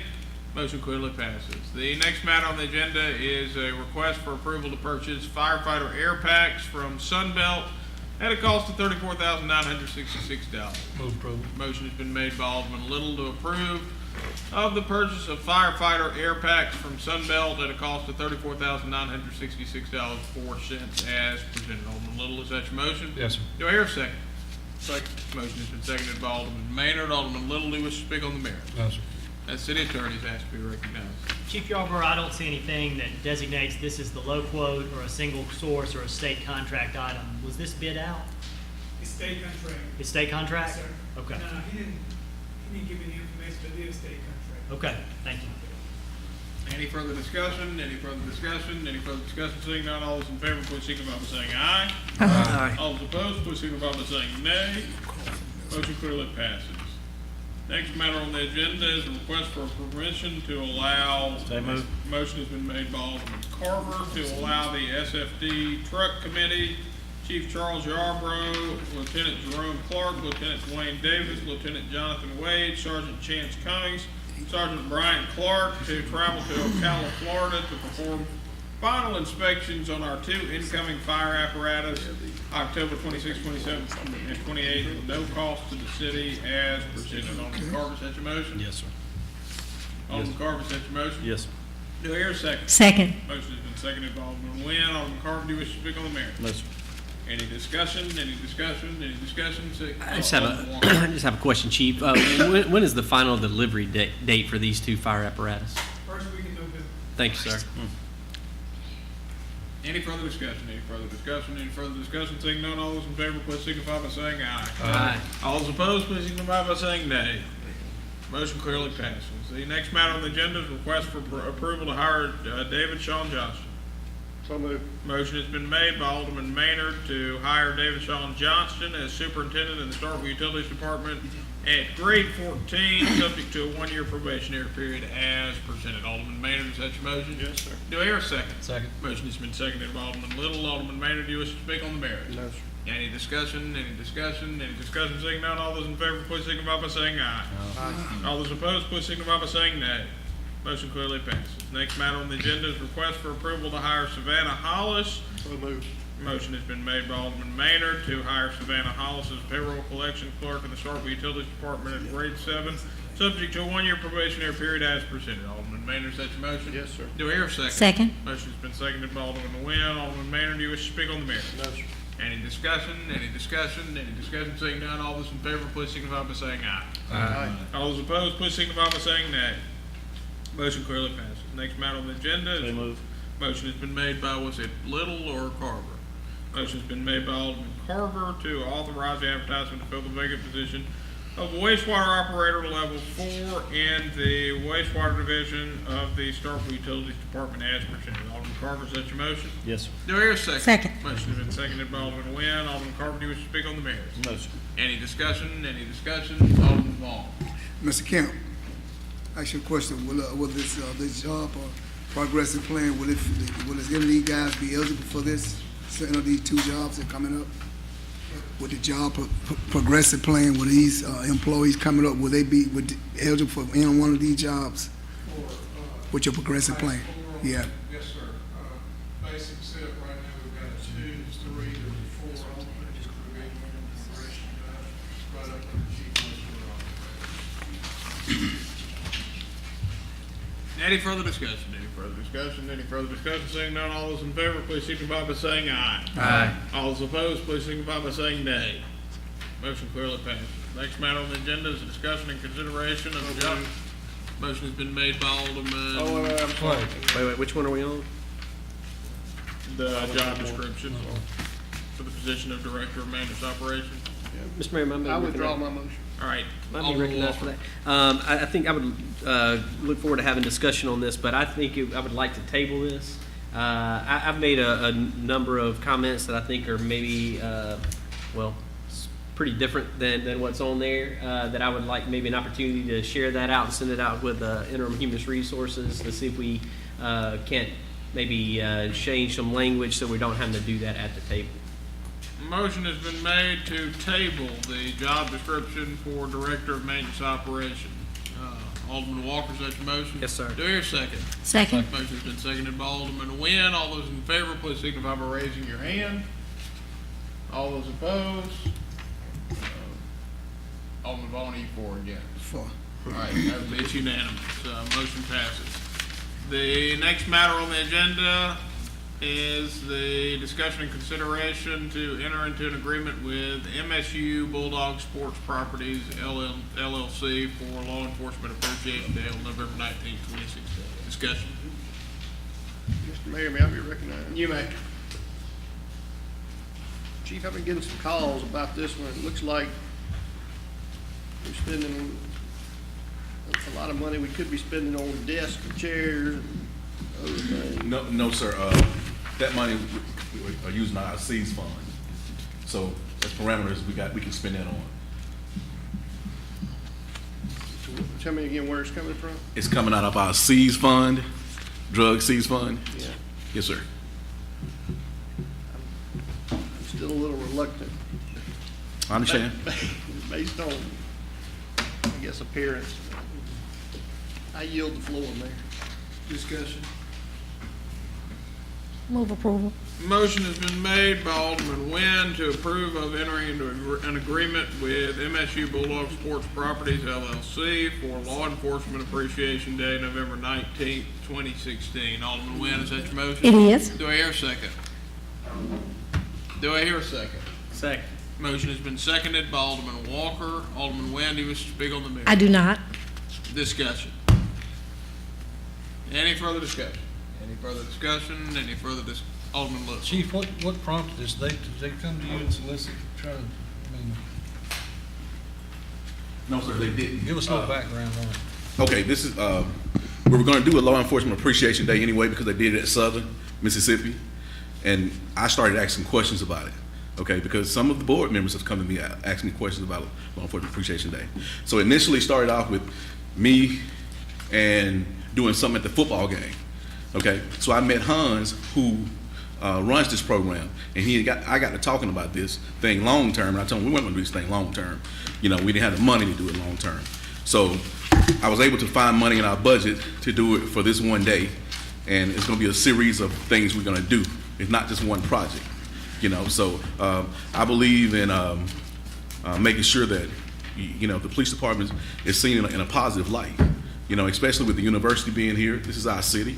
You know, and we support the university, and they support us. So this is something I thought that, you know, would be a great thing for the city and law enforcement as a whole, being that all that we're going through right now, you know. Public relations often doesn't come cheap. The reality of the situation is one of the biggest challenges that law enforcement agencies face today is public perception of a law enforcement agency. And you know, that's one of the things that we place in the chief's lap to deal with. You know, if this is a means that he has sought to deal with it, he thinks it will be effective, then I think we should back him on it. If it generates greater public appreciation and a better relationship between not only our local public, but our tourism public that will be at the football game and the police force, then it will be money well spent. Thank you, Mayor. Where is the money actually going to? I see there's a pep talk or something with the coaches before the game, and it's like 4 representatives. But where is the money going? To the Jumbotron advertising, or is it? Yeah, that's going to be a part of it too. And we're going to make different segments with some of the officers to be shown on the Jumbotron. You're going to be featured during the game, segments during the game? All during that game. What And we also going to be, I get to go out in the field, do the coin toss. We got a former MSU football player who's Salisbury. We're going to do something with him, by him being a police officer and a former football player. So, you know, to me it sounds like a great deal. You know, the burden of proof is on me as the chief of police to make sure that we have a good image. And that's something that you guys know I've always tried to do since I've been here for the last 2.5 years.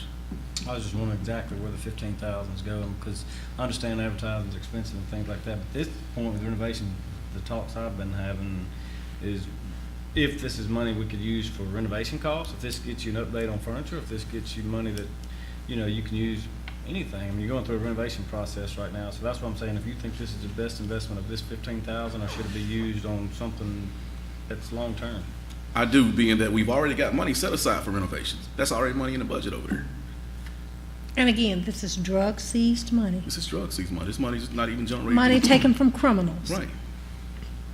Not taxpayers' dollars, money taken from criminals. Yes, ma'am. I yield the floor. Alderman Ball. How many of you are going? Sir. How many officers will it be? Numerous, I don't know. We hadn't even gotten to the planning phase yet, but it's going to be numerous. As many of you want to feature. Alderman Perkins. Mr. Mayor, thanks for the recognition. Mayor, let me just kind of dialogue with you just a minute. Certainly, the chief has done a great job, and I appreciate what he's doing, and I appreciate them wanting to recognize law enforcement appreciation. But speaking strictly to the measure of this, is strictly to the measure at hand. Again, I support the police department, will continue to support them, but I will have to respectfully concur with the budget chair on this. There is no way, and this is just straight to the measure, nothing else. But you as the chief executive officer, Mr. Mayor, and if I have to stand by myself on this, there is no way, and staying with the measure, Mr. Attorney, $15,000 for SPD logo on video board, SPD representative limited forward to join team in the locker room for Coach Miller's pep talk, SPD representative limited forward walks out with team captain for the coin toss, on-field recognition up to 10 people involved per presentation during game, minimum of 2 Facebook, Twitter, Instagram posts per week of game with SPD logo to include blue ribbon, blue out of stadium logo on drive home safe with video board graphic, 3 minutes exposure on LED ribbon, broke into 6:30-second segment. SPD represented to do live pregame radio interview. Discounted tickets will be offered to all first responders. No disrespect, I just can't vote for this. I appreciate what you're saying, Mr. Mayor. We appreciate the police officer. I just have a different philosophy about showing appreciation. I can appreciate them without spending $15,000 on a game for Arkansas, but you know that's in great respect. You know, I'm just talking on the measure. I mean, I wouldn't even ask somebody to allow us $15,000 for the mayor and the board to sit up in the best seats in the house for appreciate us. And you know, just with all due respect, Mayor, I just wanted to let you know I appreciate our chief. He's doing a great job. Police department. Thank you, Vice Mayor. Mr. Mayor, I still have the floor. I appreciate all that, Mr. Mayor. You know, I'm gonna continue to support the police department. I mean, change order. We're gonna get the police station, but you know, as to this measure here, I mean, we can do something else to appreciate it. So I just want to share that with you. I just have a one-on-one conversation about the merits of this right here. So I yield the floor. Further discussion. Chief, Alderman Wynn. thank you for your service. Yes, ma'am, thank you. I don't know if you've had an opportunity to look and see what they're doing up there in Tupelo, but they poured it out for the community, turned around, and the members of that board up there went to New Mexico for an oversight team to turn some things around. And granted, we don't have the same problem they do. But let me say this. When you're rolling, an image costs money. It's not free. And again, this is not money that our taxpayers are giving you all. It's some money that your officers have worked at night, 2 and 3 o'clock in the morning, knocking on doors and kicking doors down to go in there and remove whatever it is out of our community.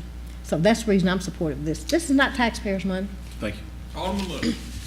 I support the police and all they're doing. And I'm concerned with the amount of money. I would hope that MSU would do something like this for free out of respect and support of our law enforcement officers. I had the opportunity to visit my alma mater high school last week down in South Mississippi, and they had law enforcement appreciation night at the football game. And that may be something we should work with Mr. Smith over here, AD, your friend, and see if y'all couldn't do something like that. They had all the county, city law enforcement all there that would fly over with Rescue 7 helicopter at the beginning of the game, got them all lined out there in the field. It was a nice ceremony, so that might be something we could do still within the community at no expense. Something. Yes, sir. Further discussion. Any further discussion? Any further discussion? Any further discussion? All those in favor of Alderman Wynn's motion, please signify by raising your hand. All those opposed, please signify by raising your hand. By a vote of 2 in favor with 5 against, the motion fails. Thank you, Mayor. Chief. Motion to go into closed. Motion has been made by Alderman Maynard to go into closed session to determine whether there's need for an executive session. All those in favor, please signify by saying aye. Aye. All those opposed, please signify by saying nay. Motion clearly passes. This time I'll ask the public to clear the premises so the board can begin closed session deliberations to determine whether